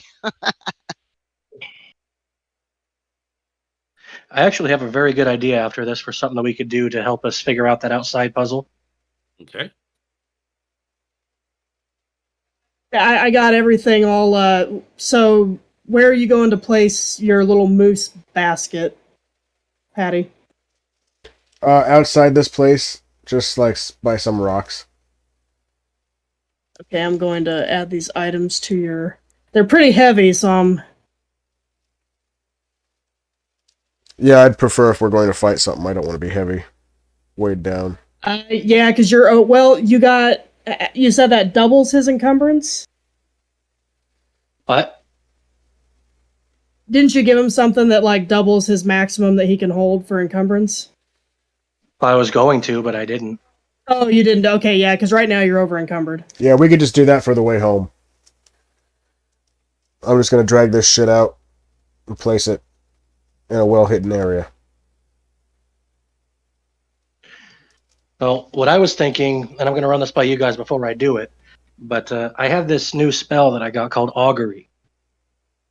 To where I can do a ritual and it will tell me that I can basically ask God if we do an action, whether it'll be good results, bad results, or both. And it's like a divining magic. Oh, it's divination. Nice. So I can try to figure out if lighting that brazier will give us good, bad, or both. I'm That's for it. spectacular. Yes, please do that. Yep, I think that's a good idea too. Okay, so God, we do that. Hold on, I'm reading how your augury works real quick. What's the name of the book? Dear God, it's me, Kaiser. You've given out so many pamphlets in your name. Give me a sign. Are you using a Oh divining my tool? God, the fucking pamphlets. Yes, Don't I have Kaiser, some? there is a Santa Claus. Well, the way I do it is if you need components, unless it's like something The extreme, I'll just honey-cold say that you have pearl. the. Yeah. Like, we'll just say, yeah, you got what you can. It says that you can cast gem inlaid sticks, rolling dragon bones, laying out ornate cards, or employing some other divining tool, so you can choose what divining tool you use. Dracia, please remove 1 gold from my character because magic missile costs 1 gold to cast. Oh, does it? Okay. Yes, it Oh does. wow. It's I'll just say my royalty. divining tool is going to be my my pendant, like my God seal on the necklace Okay. over cards. And now you're Manny from the Mummy. Okay, and you're asking about just lighting the brazier? Yeah, whether that'll give us good results, bad results, blah blah blah blah blah. It gives you, let's see, wheel, and woe, so nothing. Thanks a lot, God. Okay, so we can light it. All right, I walk over towards it. I'm not gonna be right next to it, but I gotta be 10 feet away for me to use prestidigitation. So We that's all what want to I'll like do. position ourselves before this goes down. Yeah, I'm waiting until we get in. And you divined, and it said it's not going to be bad results or whatever. It said nothing's going to happen. Oh,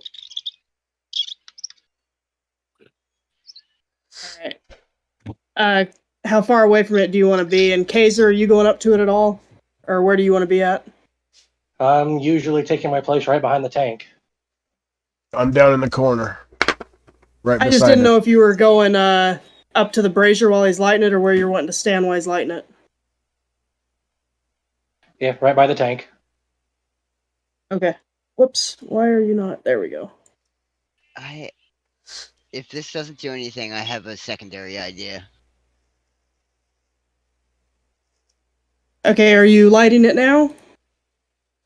Are we all in position, guys? We ready? We cool? Yep.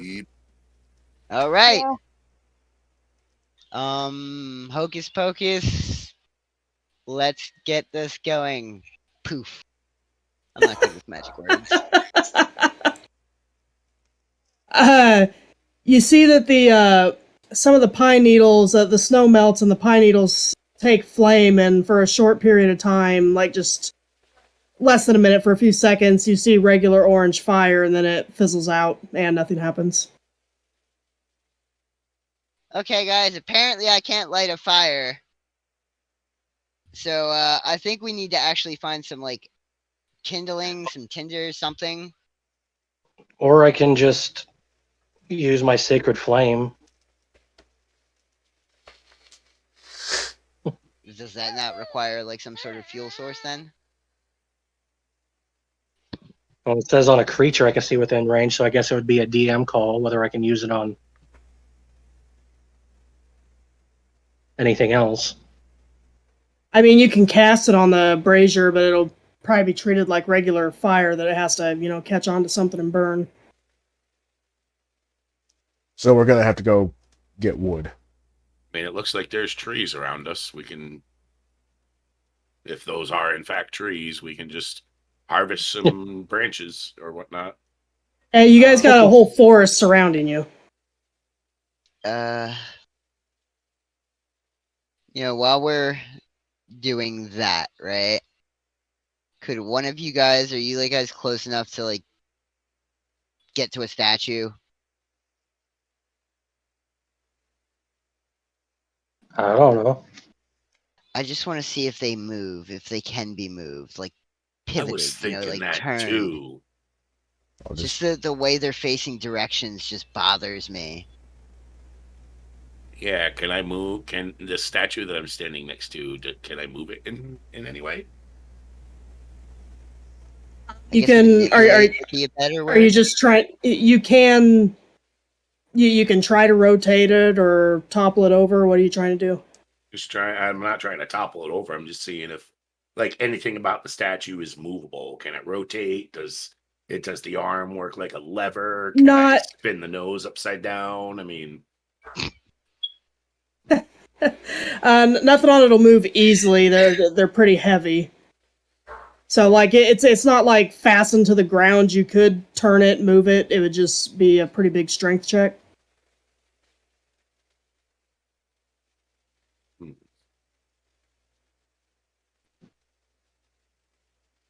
There has to be some.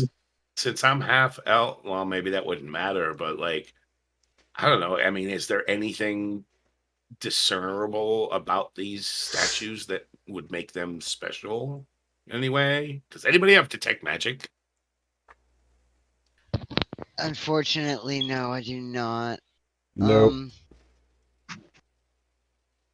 Can we move the thing in the center? The what did you call it? A gnomon? Oh wait, that thing? I have identify. Ooh. Nice. Can I use identify on this statue? Wait, is that the identify with the pearl cost? Yeah, with your identify, you need a pearl worth at least 100 GP and an owl feather. Yeah, I don't have either. Never mind. The owl feather you could probably find in the woods, but the pearl, no.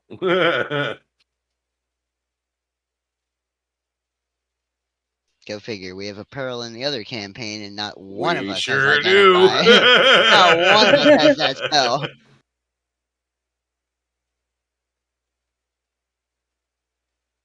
Now, the one thing that I'm kind of curious about is it says here on my background, for flavor, I picked this feature called Researcher, right? Which says when you attempt to learn or recall a piece of lore, if you do not know that information, you often know where and from whom you can obtain it. So, again, I'm wondering if these elves have any significance, the statues. Nope. Damn, I tried. Does anybody want to see if we can't fiddle with the gnomon? Well, first we need to It's light worth a a fire. shot. Let's go gather some wood. I'm gonna go gather wood. What's in the sky right now? What's in the Like- sky right now? Yeah, what celestial body, the sun or the moon? I gotta try to think of what time it is. I'm trying to remember what time it was when we ended last week. It's definitely not the moon, because I know that it was still like late afternoon when you guys met the Alright, moose then. first time. Then what I'm thinking So- of is moot right now, so go on. I'm gonna say it's about evening, probably like twilight hours.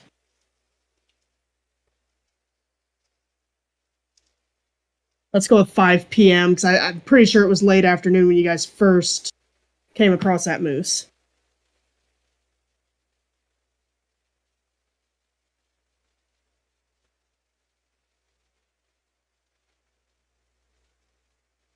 I suppose I will assist in the gathering of the wood.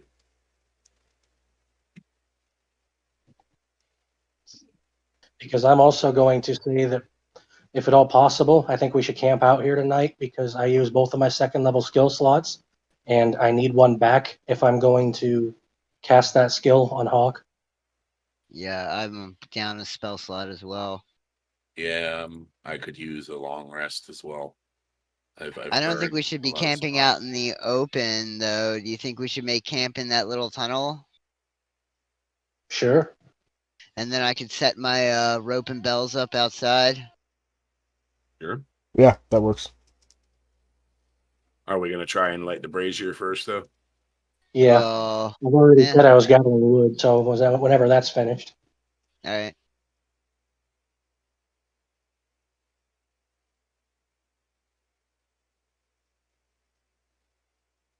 Make sure you get the right kind of wood. Mahogany. I'm not gonna make you roll for gathering wood. You can just gather the wood and bring it back. Okay, I bring it back, put it in the brazier. Now, what about the pillars around the brazier and the sarcophagus? Like we were kind of going off of what Lycan was talking about with like being able to move the statues. What about these pillars? Ooh. Did you want to look at the pillars again? Yeah. I'll read the whole thing again. So, you got the granite sarcophagus, and there's a half circle around it with 5 crystal pillars. On the top of each pillar, there is a carving. The images depict a twig, a pine cone, a flame, a feather, and a humanoid hand. And then Lycan had brushed the snow off the sarcophagus, and there was an image of a brazier on the lid of the sarcophagus. Do you think that those are the things we need to burn? I don't want to cut off my hand. Well, no, I'm kind of thinking along the same lines too, but what if the hand is symbolic for like a drop of blood, maybe? I don't know. I mean, I'll cut myself. I'll do it. Let me go put on some Well, of My I mean, you Chemical don't gotta Romance cut first. off your. You don't gotta cut off your own hand. Well, is anybody else willing to? No, but those dead guys back there might. They won't miss it. Oh yeah, The ones that's with the moose right.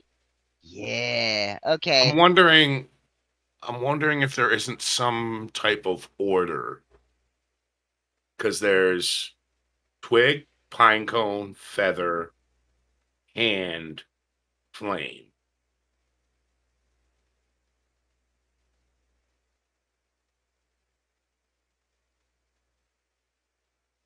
Or maybe I'm overthinking it. Maybe order doesn't matter. Maybe we just need to have those things in the brazier or add. Okay, so I'm just going to go out and start looking for the items that I can find around here. And since That's all I'm everybody doing. else is not of my persuasion, I guess I will go out and desecrate a corpse. How many hands we want, guys? I go to somebody's house. I Just guess grab all 4 of them. Yeah, as many I as you don't can. care if your sister's with you. You're asking if you can go play with the neighbor's kids. And our Can you paladin watch him friend, for me, please? I will try to be as respectful as possible with the deceased. Okay, whoever is going out and looking for items in the forest, can you roll me an investigation check? And if there's multiple people looking, multiple of you can roll the investigation. Okay, you have to roll Like, and I'm for not it. going to make you roll to cut off the dude's hand. Okay. But I do it respectfully, with deftness and Okay. skill. I don't want to piss off our cleric and incur the wrath of his god. Yeah, that's why I'm not going with you, because if I don't see it, then it doesn't affect me. Alright, that works. Out of sight, out of mind.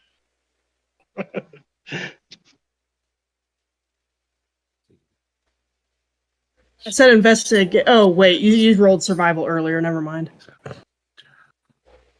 Yeah, I have a 0 on investigation. I have a +3. Everyone can roll investigate. If you guys are all going out and looking for this stuff, you can all roll investigation. I'll try it. Yeah, I guess I am too. 'Cause I don't see. All right,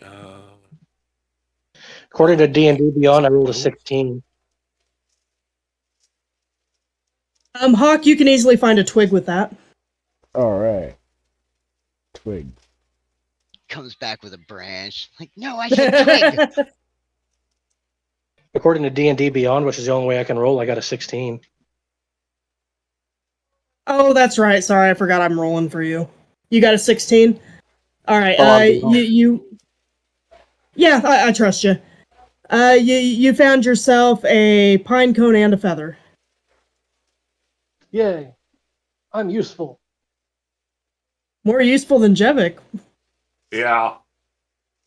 Although with a 7, I'm sure I could Whoa. find a Oh, twig wait, you rolled a in the D4 forest. at first. No, never mind. I was looking at your D4 that got rolled earlier for some fucking reason. I didn't see your other one. Yeah, with a 7, you could have found the pine cone, so there you go. You got an extra pine cone.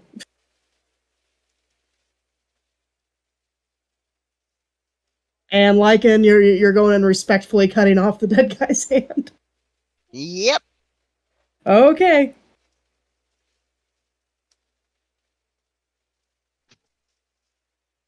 Is there anything we're missing? Or do we have everything except the hand?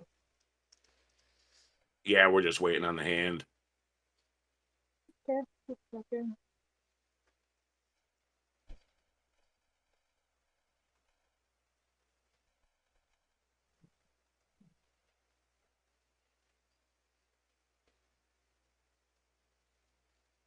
I mean, even though there isn't, like, I don't know, can we at least just, like, put the ingredients into the brazier one at a time in the order in which we were told? Yeah, but you see, what I'm most afraid of right now. Bacon. Well, I'm There's also fucking afraid of bacon in there. Oh, look. What are you most afraid of, sir? Is that we light this brazier and something comes out of that sarcophagus, and I have all of my second level spell slots used,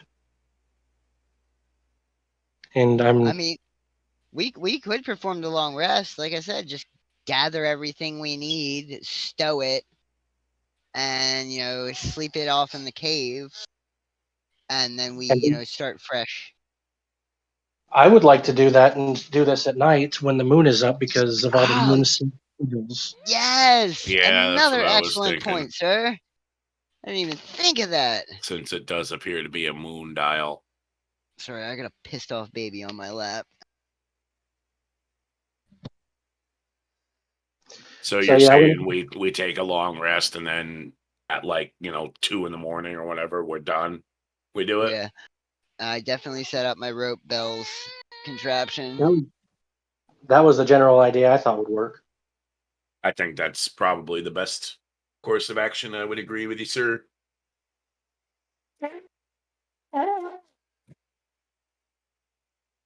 Long rest Okay, so you then? guys are getting ready to take a long rest then? Yeah. And you're doing it back like where you defeated the moose at? Yeah. Correct. I suppose I can delete that token. And like Lycan said, he has his bells and everything set up, so just in case anyone tries to get the drop on us. Yeah, and we Okay. don't want to sleep until dawn. Like we want to finish our rest and then at night perform this supposed ritual. Or at least Now, where what the we hell think did of. Kaiser go? Oh, there he is. He was communing with his god. He couldn't go through the wall there. I had to actually take him through the opening. Hawk, we're still waiting on you. Oh, we actually have Unless to you're move gonna those? sleep out there Okay. underneath that damn Nope, tree. Nope. I got you. I didn't know we were actually having to move. I can't hear him. All I can think is of Men in Black, where she's like, "Class, you be quiet and pay attention." All right, I'm here. Okay, so we're long resting. Are we gonna set up a watch? Yeah, he has his bells and everything set up. Yeah, we should be good. Yeah, I know he has his bells. Or are we gonna set up like any additional watch, or just y'all gonna sleep with the bells? I could watch. I'm not injured or anything. I'll take second. If there's a third, I'll take third. Whoever's taking first watch, will you roll a perception for me? Perception. Oh shit. Oh, okay. Yeah.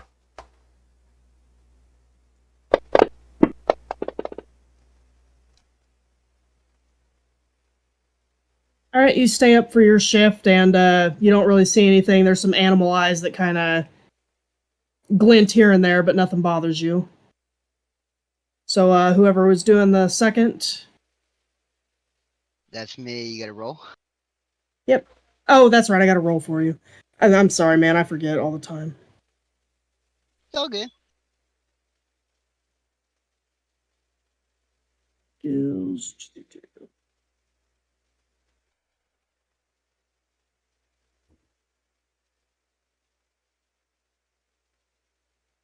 You kind of doze off a little bit. You hear your bells go off at some point, but upon investigation, it's just a little fox. It kind of looks at you and runs off as you approach it. And otherwise, nothing else happens. So who was doing third? What does the fox say? Me. Well, how does it go? Tick, tick, tick, tick, tick, some shit like that. Basically, yeah. Oh, so Jevik's the most alert out of everybody. He stays wide awake and watches well. And again, he sees some small animals just kind of moving around, but they don't bother anybody. They just seem kind of wary, wondering what are these people doing in our domain here. But they leave you all alone. And then was there somebody for a fourth watch? Or are we splitting it into three? Let's see how many watches do we need. I thought we did. It three depends for on the how 8 many. hours. See, I thought Tharkin always did 4. Does he do 3? He does do 3, Three. doesn't he? Yeah, we've Three, only yeah. ever I had was three. thinking 4 because I always had my fucking wolf with me. That's why. Okay, we're good. Yeah, then. we had the extra option of that. I forgot. All right, so you guys have rested 8 hours. The I moon forget would how still. to complete a long rest in this. Oh, I have to do it. That's okay. me. Let me go to rest. Okay. Everybody should be completely healthy and have all their spell slots back. Go ahead and double check that in case I have to manually. Good here. Yep, I'm checking Kazers and Lycans.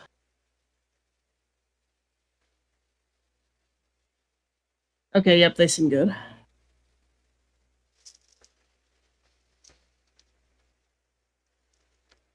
Alrighty, and since you guys started your 8-hour rest so early, it'd probably be about, let's say it was. So it's probably about 1 or 2 a.m. in the morning right now. And what phase is the moon? The moon is, let me look at my calendar here. The moon is a waxing quarter moon.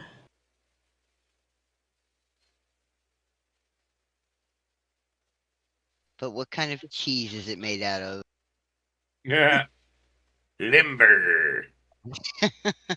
Give him the big, steaky limb. Well, I don't know. In my opinion, there's nothing for it but to try that ritual. Agree. Yep. Yeah. But before we do that, can we at least just kind of give a little tug on the gnomon thing to see if it moves? I don't know. It's bothering me. I can give it a strength check. Yeah, just a little shove. What if it moves. we Move it to maybe what the moon is on now? Yeah. Yeah. Although Alright, so- I could never keep the difference between waxing and waning straight. I so don't know exactly what the symbol is that we're looking for, so. Well, waxing is when it's becoming full, and waning is when it's going away. Right. So So yes. if we're going to assume that the order of this thing is clockwise, so you said waxing is when it's becoming full? Yeah. So then that would be, if it's a quarter waxing, that would be if it's clockwise, that would be the one in the bottom left corner. We would want it pointing at that, I think. You are correct, sir. That is, well, the waning, the waning's the one on the right, the waxing's the one on the left. So should we try and move the gnomon to point to the correct phase of the moon? Can I try You to can move try. it? I mean, can't we all put our backs into it? Like, The more You the, can try. the more the merrier. Are we all in agreement? I hate Go when ahead the and roll DM strength laughs. checks. I fucking hate when the DM laughs. It just gives me fucking anxiety. You can try.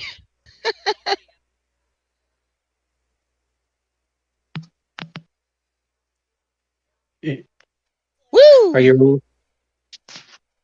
I am strong like bull. He's like iron. He will not break. I strong like bull and eat Wheaties. I rolled a 4 on Beyond, so I don't know if you want to take that one or you want to roll.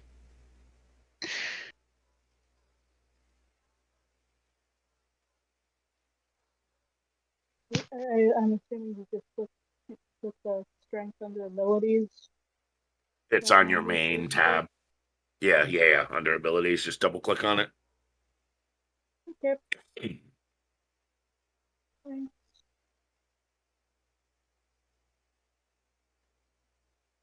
Yeah, I'm not very much help. I rolled a 4.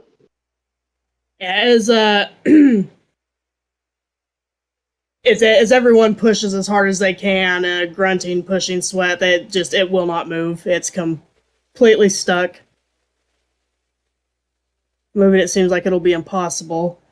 Stuck as in like it's intended to move, or it's stuck as in like no, it's just a stone sculpture that doesn't move. It doesn't seem like it was built intended to move. Okay. But Tommy, and I'm not gonna make you roll for this since you were the one that was kind of investigating noticing how it was going and stuff. You did notice that where the full moon is, and where the half moon is, there are inscriptions around them, but you don't recognize the language of those inscriptions. Or actually, you might. Let me type what it's. I don't remember what languages you have. Let me type what it says, and we'll see if anybody.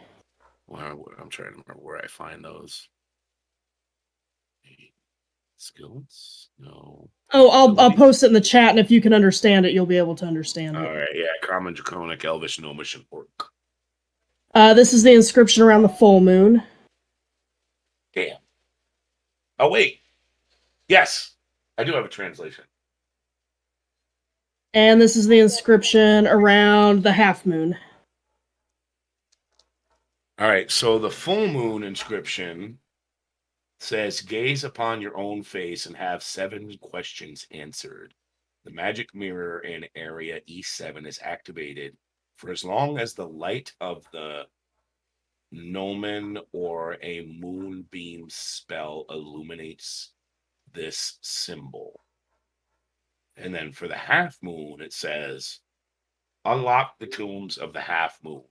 while the light of the gnomon or a moonbeam spell illuminates either of the half moon symbols on the moon dial's face, the doors to areas E8 and E9 can be opened. What's the E7, 8, 9? Oh, well, I accidentally copy and pasted too much. It was only supposed to say unlock the tombs of the half moon. Oh.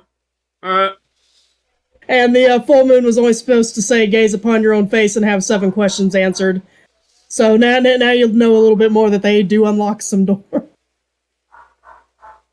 My bad, I copied too much. God damn it. I'm a horrible DM. The only way that that'll unlock then is if we wait for a certain cycle of the moon. Or a moonbeam. Anybody familiar with them? Spell illuminates. Now, is moonbeam like a specific spell, or are we talking about any light source? A moonbeam is actually a specific spell. That's one of the things that I over copied and pasted. Okay. But yes, a moonbeam spell is one of the things that'll work. Well, I mean, if we can't do anything with this now, we at least have the information to bring back to the town to possibly find somebody that does know something like a moonbeam spell.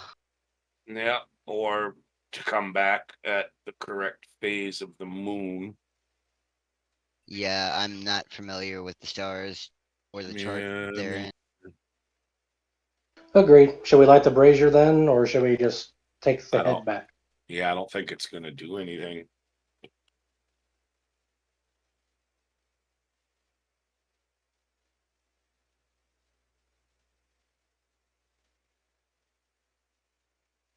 Yeah, I don't think it's going to do anything just because the moon, we can't, the moon isn't in the right spot and we can't simulate that because we don't have the spell. All right, before we go do anything, can I go? Oh, wait, where am I on the map? Sorry. Exited. I want to mosey over to the sarcophagus. Okay. You moseyed on over there? Alright, well, it's still centered on the thing, so I'm just going to assume I'm next to it. Yeah, I'm moving it. I gotta go between. Yeah, I try to. Why are you not on there? What the hell? Because I am. You are clicked on some other character's view, and it's their perception of me, so I'm in the shadow. There we go. See? Yeah. Alright, I want to go investigate these pillars.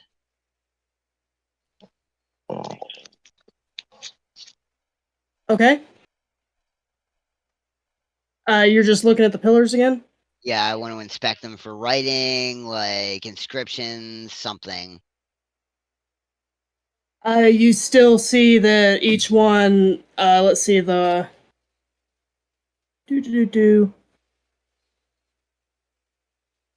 These are the ones that are... These are the ones that have a carving near the top of each pillar. Yeah, the ones over by the sarcophagus, right? Yeah. Are there any like indentations into these pillars, like something you could place something in? No. You just said the only thing you notice about each pillar, there's a carving near the top of each one. The one furthest north to it has a twig. The one next to that has a pine cone. The one in the middle has a flame. The one underneath that has a feather, and then there's a humanoid hand on the one that I got you standing next to right now. Well, I'm standing next to the one with the hand, so I guess I'll reach into my handy-dandy backpack and pull out my handy-dandy hand. And I'm going to, I don't know, can I reach the top of it? I'm only like 3 foot tall. No, you probably can't reach the top of it, being only 3 foot. Alright, well, I just touched the hand to the pillar. Yeah, nothing happens. Okay. Hey guys, can somebody come over here? I'm not tall enough to reach the top. I'm just trying to see something. I'll pick him up. I'm 8 feet tall, so I could probably do something. Yep, you would be able to reach the top. All right, so he picks me up like a little baby, kicking my legs in the air. And then I place the hand on top of it. The hand lies there. Nothing is happening. I take the hand and slap the pillar with it. You hear a dull slapping sound, but otherwise nothing else happens. All right, guys, I'm at a loss for words, but I don't know. Just something is screaming at me about these things. Because his god said that nothing would happen from the brazier, so maybe the brazier is just there to throw us off. It doesn't Now, the say god this- said nothing would happen if you lit the brazier. Now, maybe I should perform this one more time and ask if we lit the brazier with everything in it. Aha. Will that use the spell slot of yours? Yeah, but if nothing will happen, then I'll just use my other spell slot to give Hawk his bull strength, and we'll go on our way. All right. Okay, so are you asking your gods? Yep. Okay, and you're asking them specifically if you burn all your items inside the brazier. Right. Would the outcome be good, bad, both? What? The outcome would be good. Okay, so let's do her. God says Sweet! it's Win good. fabulous prizes!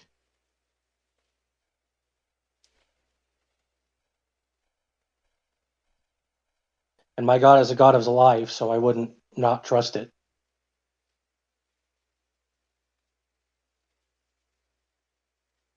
Wait, your god is a what? The God of life. So Oh, god of life. I thought you said he was the god of lies, and I'm like, what? That's what I heard too. Dude, I was like, So why? of course I'd trust him. I mean, it's the god of lies. Why wouldn't I trust him? Loki said he's my friend.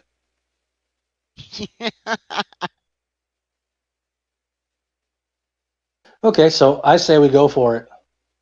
Yeah, let's gather our ingredients and make our way over to the brazier. Alright, so you guys are headed over to the brazier. Whoops.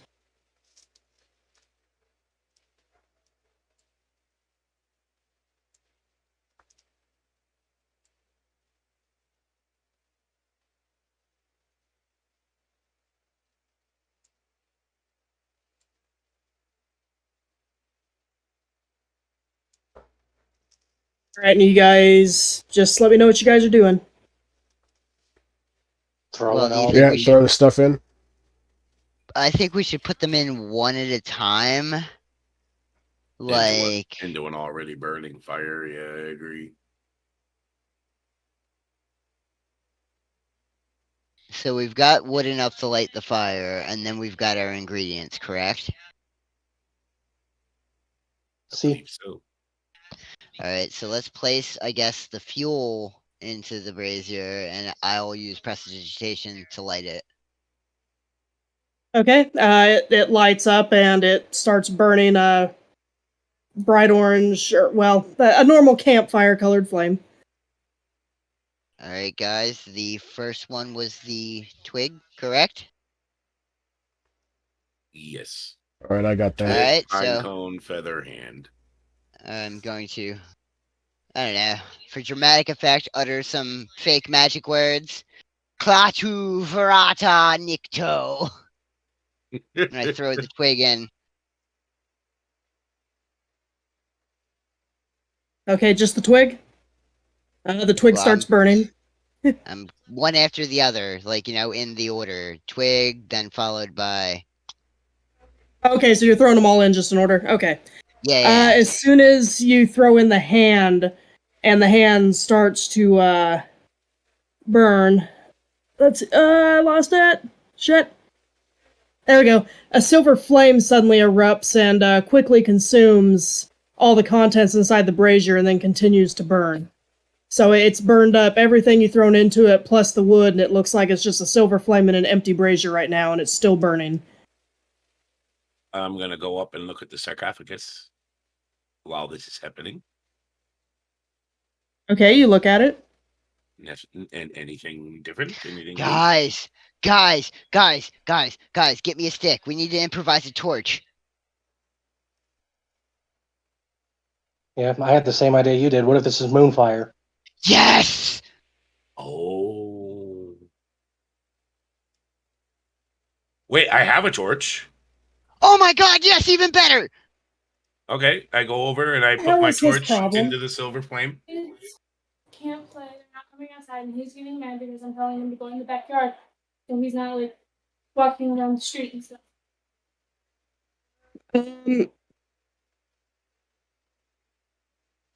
Pat, since I'm DMing this, you want to go get my fucking son? Me? He's walking around outside screaming at the top of his lungs. Oh, okay. I'll be back. If it makes you feel any better, my son has literally come outside of my house at 2 o'clock in the morning, and I have a gated fence around it. I came back to my house with the cops in my yard, lights blaring, because my kid walked outside when he was like 6 at 2 in the morning. Oh yeah, feel your I've had to deal with the cops a couple of times because his ass I will just leave the feel house. your pain. I feel your pain, girl. Sorry. It might get loud for a second when he brings him back in. Yeah. Okay, so are you guys setting a torch on fire then?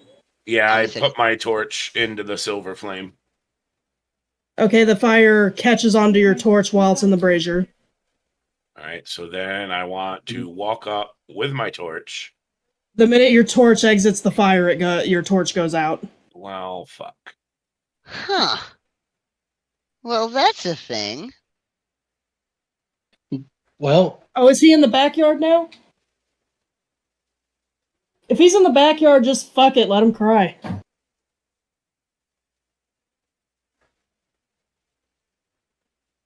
so I just don't was need there somebody no? driving by thinking he's fucking lost or something. Okay, so yeah, the fire seems as if the fire is contained to the brazier. Is the brazier is The part brazier? of this, right? Like it's not separate from this dais that it's sitting upon? Like could we pick this thing up?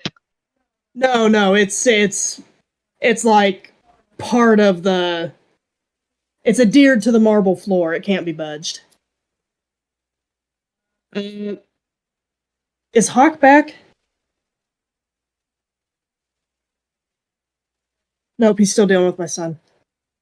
One of you hears a slight thumping coming from inside the sarcophagus, then it stops. Okay, so let's go open You it. said there's a hand imprint on top of the sarcophagus. No, that yes. On the no, pillar? that the brazier was what was emboldened on the sarcophagus. Well, let's go open it because it's probably unlocked now. Can I speak to the flame? Like is Well, Are I mean, you yeah, you sentient? can speak to are it. you sentient? I don't know. Hello? You get no reply. It seems just like not really a normal fire because it's silver, but otherwise Okay. I would like to walk up to the sarcophagus.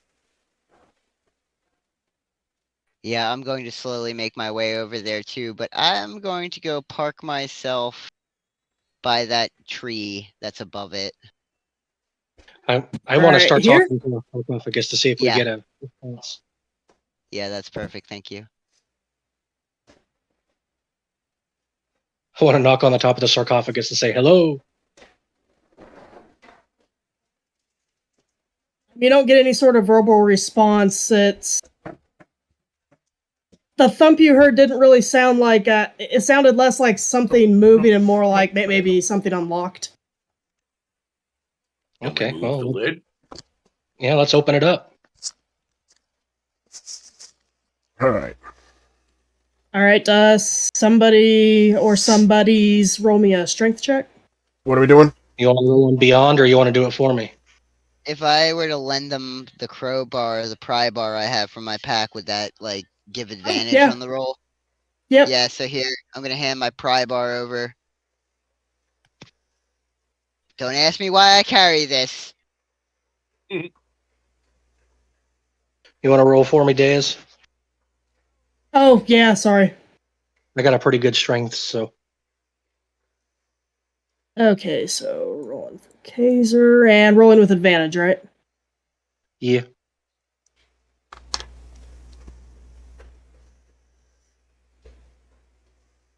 That is the wrong screen. There we go. All right, that is good. So, whoops. Didn't mean to. Okay. Sorry, I gotta go back to my GM screen. And shoot. Wait, come on. Hold on, I'm having some technical difficulties here. There we go.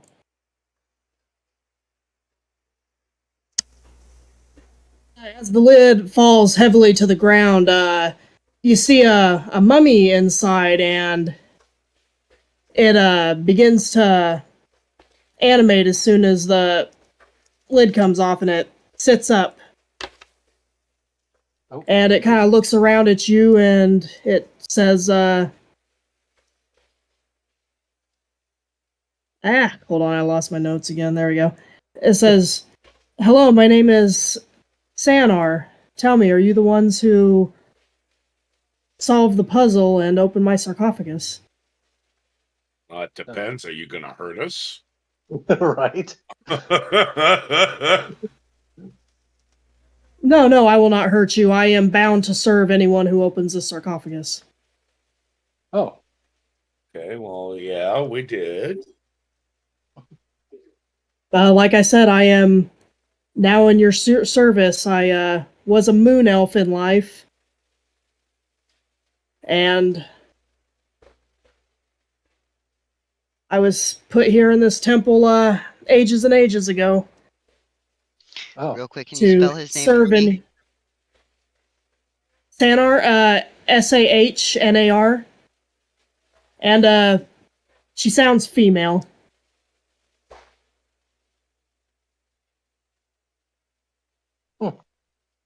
So, if you're a moon elf, does that mean that you possess moon magic, perhaps? I do. I can cast a moonbeam.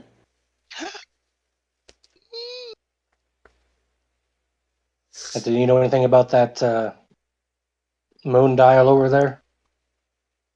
Oh yes, I know exactly how that moon dial works. What's it for? It locks certain rooms inside the temple here. I'm not sure who might be around here these days, but back in the day, it was where we moon elves like to set up. And hold on, move my map. Certain doors unlock with a different phase of the moon. With the half moon, there's a couple of rooms that'll unlock, and then I can use moonbeam to make the indicator point to the full moon, and a separate door unlocks under the full moon. And what kind of treasures can we find down there? Well, I don't know if there's still the same things that were when I was alive, but there were some. Let's see, there was a tomb, I remember. There could be some treasure inside that tomb. And the other place was another tomb. So there was 2 tombs. And sorry, I'm dragging up notes. And then in one of the rooms there was a mirror. We called it the mirror of the full moon. Ooh, in that mirror you can ask questions. I remember. 7 questions. And one of those questions that we could ask is, where the fuck is this trading company, people? What's the purpose of these rooms? Like, they must have some kind of importance for them to be locked behind such an intricate spell. Well, they're protecting the the treasures of my ancestors that are buried there. Actually, why So I were you would sealed away assume- again? Say again? Said, why were you sealed away again? I was here to assist anyone who solves the puzzle of the tomb. I'm assuming that my elders were going to come back and use it at some point, but my instructions were clear that it was anyone who solved the puzzle. What Okay. of the Would you white be up- moose? I know nothing of a white moose. Okay. Would you be upset with us if we took anything from this temple, though? I mean, you're here to assist us, but you said that the treasures inside are those of your ancestors. Would that not vex you if we took them? No, it's like I said, I've been reanimated with the purpose of assisting whoever awakens me. So I would assume that you know what you're doing, and I appreciate it, Lady Sanar.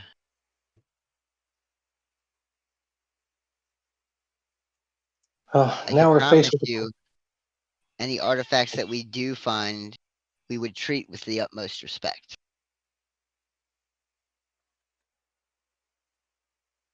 well, that's good. So now we're faced with a decision. We either go dungeon diving, or we take this back, get our reward, and come back and go dungeon diving. I would probably go with the latter. Because what were we promised if we brought the head back? An inn. 100. The deed to the inn. 100 gold pieces, right? And an And inn. deed to the and an inn. Okay, so we could use the like for whatever. That's besides the point. But that 100 gold could essentially fund the pearl for Tommy's identify. That's if they even sell that in the town. What does it And we need to could identify? use the inn as our headquarters, and that would also give us all a week to come up with the 7 questions that we want answered. Not only that, too, the town is of my persuasion. So I would be able to possibly get us some things that would be a little bit harder to find normally. Yeah. Well, with this, it is time for me to get off. But I will go ahead and say that if we do go back to town, I will use my ability to give Hawk the double carrying capacity so we can get back. Awesome. Awesome. Now, lady, if we come back, do we have to perform this ritual again for you to be reanimated, or You could command me to wait here for you, or you could command me to follow you. I am yours to command. Ooh. Hey, you come with us. Yeah, you come with the us. Townsfolk. I do do- believe the townsfolk might be a little scared if they saw a walking corpse following Well, hold on. us. I have a whole different dress. I have. Hold on, in my inventory. Actually, wait. I mean, she's a want mummy. my I think it's going spell. to take more than a dress. I think we could just tell her to the burn Well, I mean, I've got common clothes I could throw on her. But again, she's a mummy. It's not like we're trying to disguise a troll or an elf not a- or. I mean, you she's could a you could mummy. roll disguise. Whoever wants to try and disguise her could roll disguise and see how well they do. Ooh. But she's not a mummy. She's a burn victim.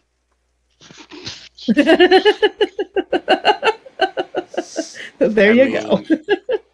She doesn't need food. She doesn't need shelter. She said that we can command her to wait here for us.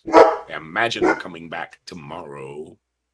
Yeah, but my only concern is that someone else stumbles across this and they're like, "Hey, Yeah, but she serves us, not them. Yeah, that's which true. they- No, What was she the said question? only the person that opened the tomb. Yeah, but what if she refuses to help them and then they attack her?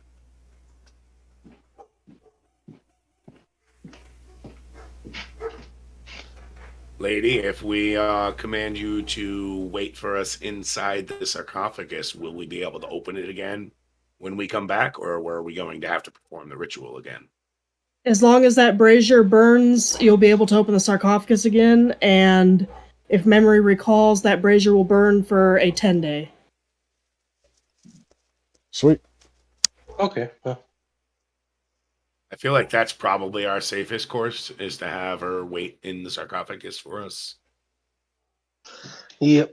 rather than risk trying to explain a mummy in our company after we also have a halfling wearing a moose's head walking into town. We can always put the moose head on her. Oh, dear Lord. That would draw more attention to her. But I'll talk Let's to you say one guys. of us is a warlock, and that's our patron. I'll talk to you guys next week, though. All right, see you, Later, man. buddy. All right.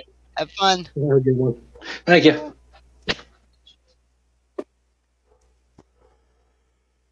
Okay, so So, you guys going one- to command the mummy to stay here? Why don't we Yeah, do that? let's Have say her that's wait best, inside yeah. the sarcophagus, and we'll come back tomorrow. Well, tomorrow in the game, but next week Right. we'll come back and play with the puzzle. Sounds fine to me. Yeah, I'm completely on board with that.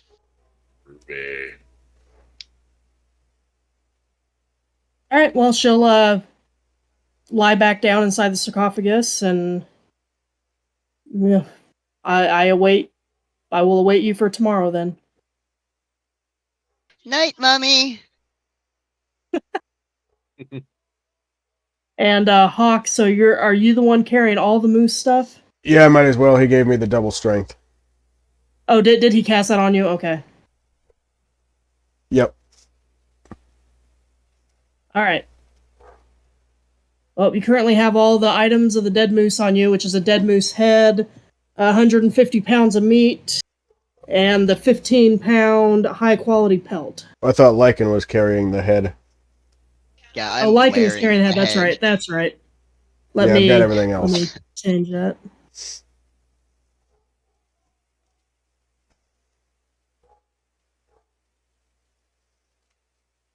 Okay, let me find that again. Dead moose, Lycan. That's not what I wanted to do. There we go. Moose head. Okay, Lycan now has the moose head. And you're not encumbered, so you're good. Good deal. Sweet.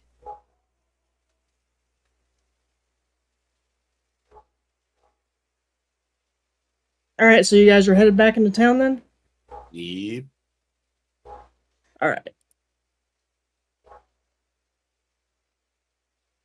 Let me get out my map for that.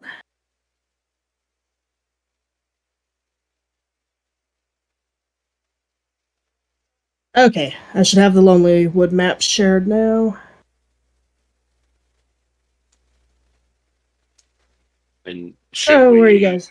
should we call it there, or Yeah, well, we can either call it there, or if you guys, I'm sure Kenny won't mind if you guys like turn in the moose stuff and all that, and get the deed to the inn and all that. yeah, that'd probably be good. Yep. Hold on. That sounds good to me. 1 second. 1 second. Alright. Did you fix it to where I can like post pictures in your Discord now? Maybe. I don't know. Try to post an image, see if it works. I think I did. Yeah, you did. Oh God, you got a picture of you wearing that fucking moose head, don't you? Yes, I do! Oh, Good dear Lord. Lord. Oh, dear Lord.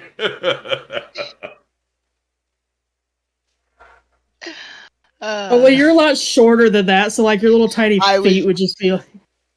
I was looking, and honestly, there were so many hand-drawn images of stuff like that, I just didn't want to sort through all of them. I just went with that. Okay, well, as you guys walk into Lonelywood, there you get an awful lot of stares, and then people start cheering as they realize that you killed the white moose, as they can see it displayed clearly on your head. Hearing the commotion, the town speaker comes out and says, "Oh my, you did it! You actually managed to kill the moose." Indeed, we did. We if we may just be direct about it, we would like to collect the gold and the deed. Of course, I'll give you that golden deed in exchange for the head. It'll look nice mounted at my house. And as I pull it off me with a. Here you go. Okay, so who am I giving the 100 gold to and the deed of the house to? Not me. We should just throw it in a chest in the house. Collective. You never know, there might already be chests in the house. You guys haven't checked it out yet. Okay, so who's getting the deed to the house then? I'll hold on to it for now, just for simplicity's sake. Is there a set of keys that goes along with this? Oh, yeah, she'll give you those too. And I'm going to have to actually maybe. I'm looking to see if there's a parcel already made for this or not. There we go. That's what I'm looking for.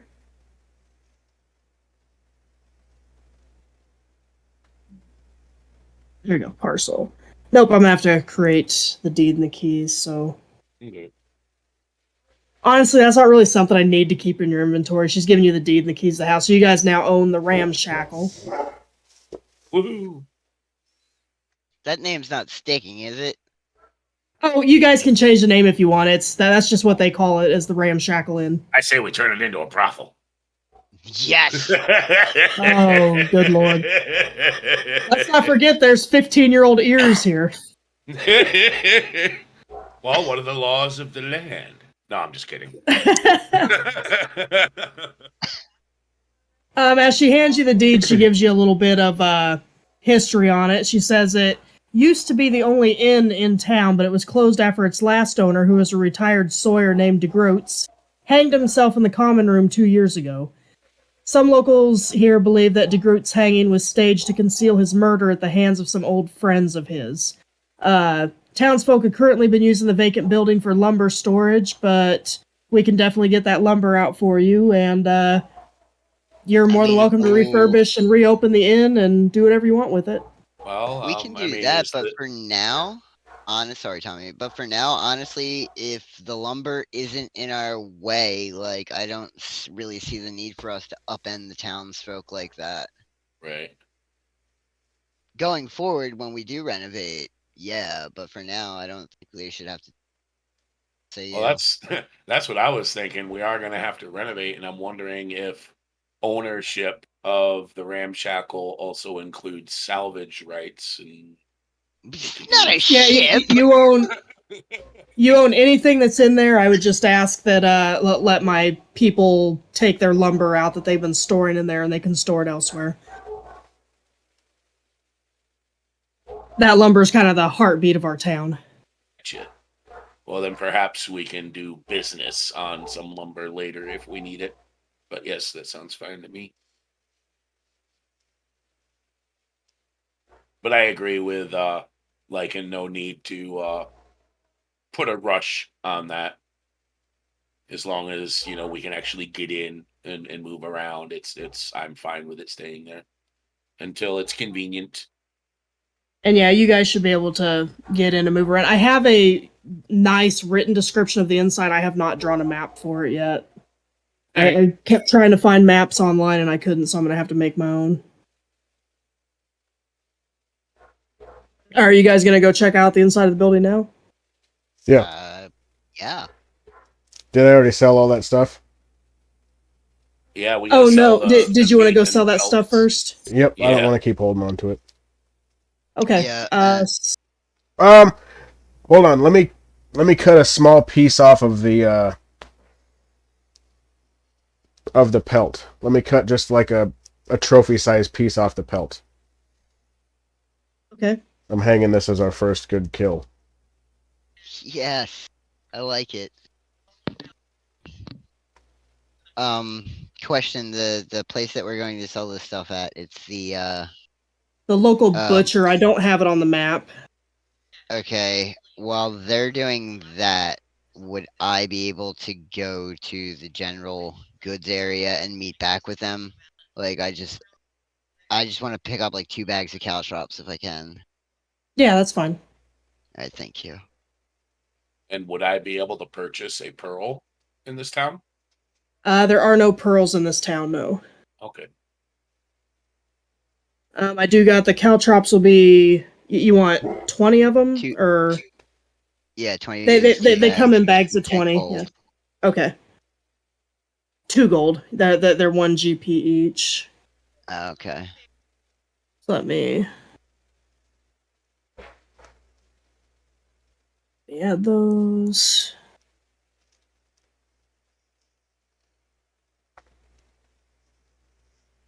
Okay, so you now have, this says 3 bags of caltrops, so you must have bought some before? Yeah. Okay. So we'll put that down, 26. Alright, that's done. And Patty, you were wanting to go to the butcher to sell your stuff. Yep. Okay. So you're bringing him the meat and the pelt? Yep, and I just want a, 3-foot section of the pelt for myself. Or for... 3-foot section? Well, how big would a trophy-size piece be to, hang on the wall? This is a giant moose. Let's see that. Yeah, I know it's a giant moose, babe. I'm just saying it might affect the price if you're cutting out that big of a piece. Or do we want a piece large enough to make a rug?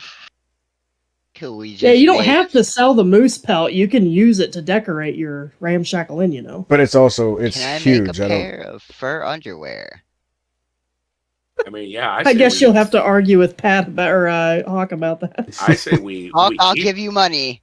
I say we keep the pelt for ourselves, have it cured, whatever needs to, and we can use it. We can make a rug. We can make winter cloaks. We could. Yeah, I mean, yeah. I'm fine. Okay, so let's keep the pelt, and because I'm selling the meat, so we'll still have money coming in. Yeah. Yeah, and there's 150 pounds of meat. The butcher says he'll give you 1 GP per pound, so that's 150 GP.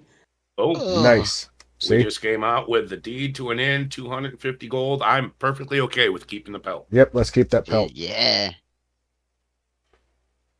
Alrighty, and where did you want this 250 gold to go?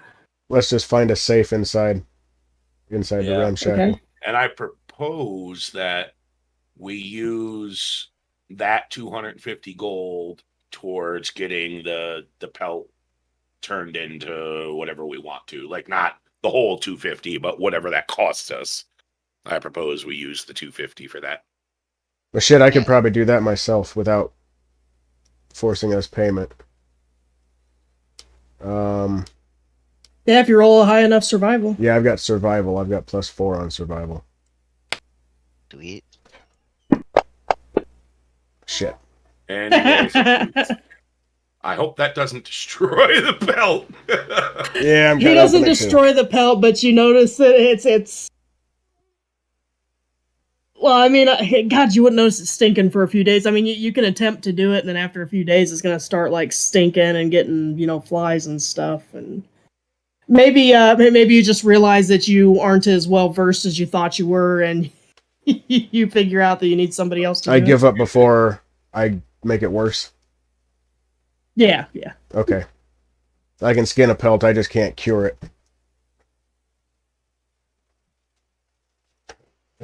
Alright, so I guess we'll spend money on doing that then. Are you guys looking for a tanner now, or are you just gonna... We could wait till the next time and just... Yeah. That way finish we this can out. all decide what we want to use it for. Fuzzy underwear. Alright, so I'll describe... Sorry, hear me out. Fuzzy dice to hang over the mantelpiece. Sweet. Alright, so if you guys are heading to the ramshackle, I'll describe the interior for you. I'll have a map made hopefully next time. So, like I said before, if you need a refresher, it's a dilapidated building which shows signs of hasty construction. It has gaps showing between misaligned planks sealed roughly with resin. Several parts of the roof have been rebuilt, likely after having collapsed under heavy snowfall. And there's a sign hanging above the double doors with uneven hinges that reads the ramshackle. If you go inside those double doors, you'll find a 10-foot wide corridor that opens up onto two 30 by 20 foot rooms on each side of the hall.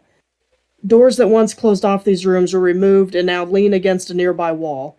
The rooms on the left side share a pitiful fireplace on their adjacent wall, but no such heating exists on the right side. The corridor ends in a rickety set of stairs that lead to an attic.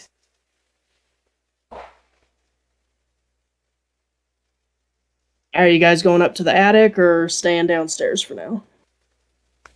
Yeah, I'll go up to the attic. All right. You climb the stairs and you find a wet and moldy attic that has 4 small rooms that are only 6 feet high. They seem to have been the proprietor's private rooms. 2 rooms contain plain beds removed from the first floor, stacked on top of each other. The third includes a tiny, hardly used hearth and what one could call a kitchen with a lot of imagination. The last room, and the only one with a lockable door, is filled with a set of broken furniture, including cabinets, a bed, and a moldy empty chest. And all the lumber that the people have been stashing there is also in that room. The proprietors... Oh, wait, never mind. I already read about the proprietor's building, sorry.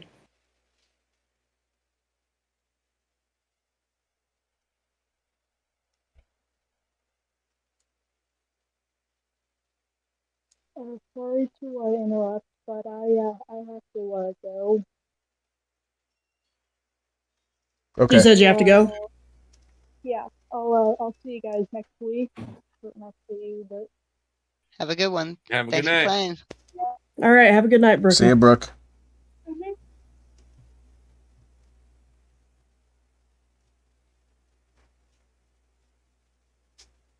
So, we doing anything else?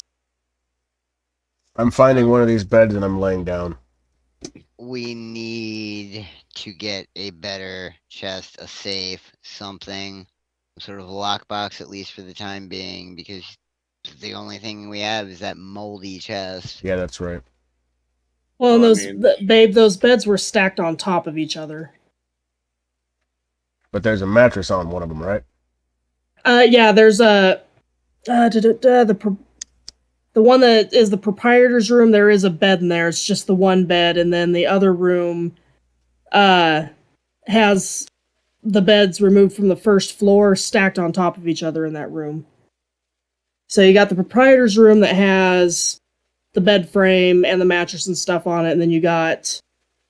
It doesn't... I didn't write down how many beds, but there's beds stacked on top of each other in the other room. Yeah, I'm gonna find the beds that are stacked on top of each other. I'm just gonna fall down on them.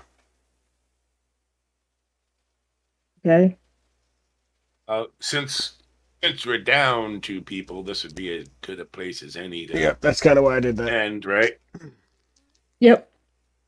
Yeah, I'm going to, before we, pass out for the evening, let's just Oh, say it's that probably morning, isn't it? will pass out for whatever period of time we're going to pass out for. That let's just say that I put word out to one of my contacts that we need a sturdy, what would you say, medium-ish size safe? Yeah, just look for a few safes. Try and find us a couple of Few? them. Yeah, I mean, it's gonna get Alright, full yeah. quick. Alright, yeah, fair enough. Alright, so we're gonna need let's say 3 medium-ish safes.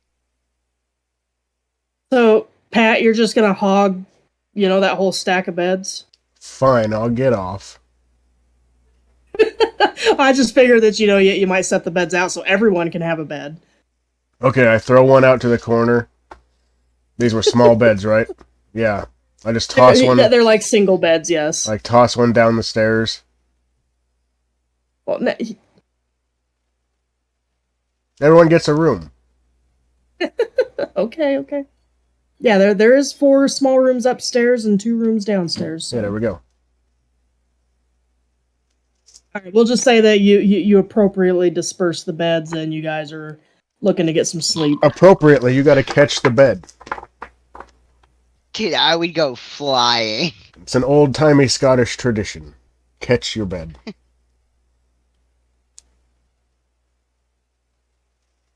You want to know a funny story about beds from when I went to jail? Uh-oh. Oh God. A joke to new people there in the jails. the mats that you have as a bed when it's somebody's very first time ever going to jail, because they tried to pull it on me too. They say, dude, did you get your mat stamped? Like, you got to go take it to the CO and get your mat stamped. Like, dude.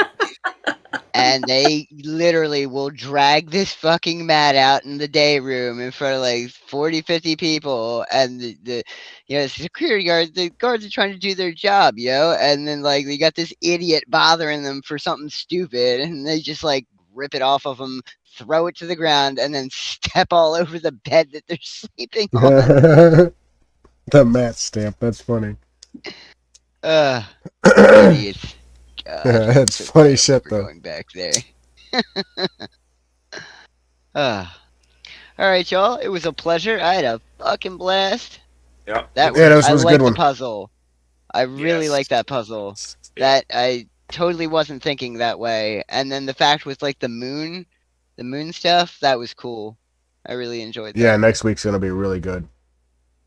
Indeed. Yeah, we still didn't get as far as I thought we were going to, so it's that puzzle took a lot longer. Because we're literally smacking our heads against a brick wall, right? Like, You guys just don't have my level of intelligence, I guess. dude, seriously, like, I am not speaking for the group. I am speaking for myself when I say I am a dum-dum.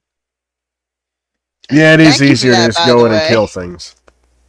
I sent a couple of you guys a hint because I didn't want you to just see that shit until like 10 minutes after the fact. Oh, that was good though. I was so worried that you guys were just gonna take off and leave everything there. Like, no, don't do that. I'm so worried we were gonna miss something important. I actually thought we were gearing up for like a mini boss fight.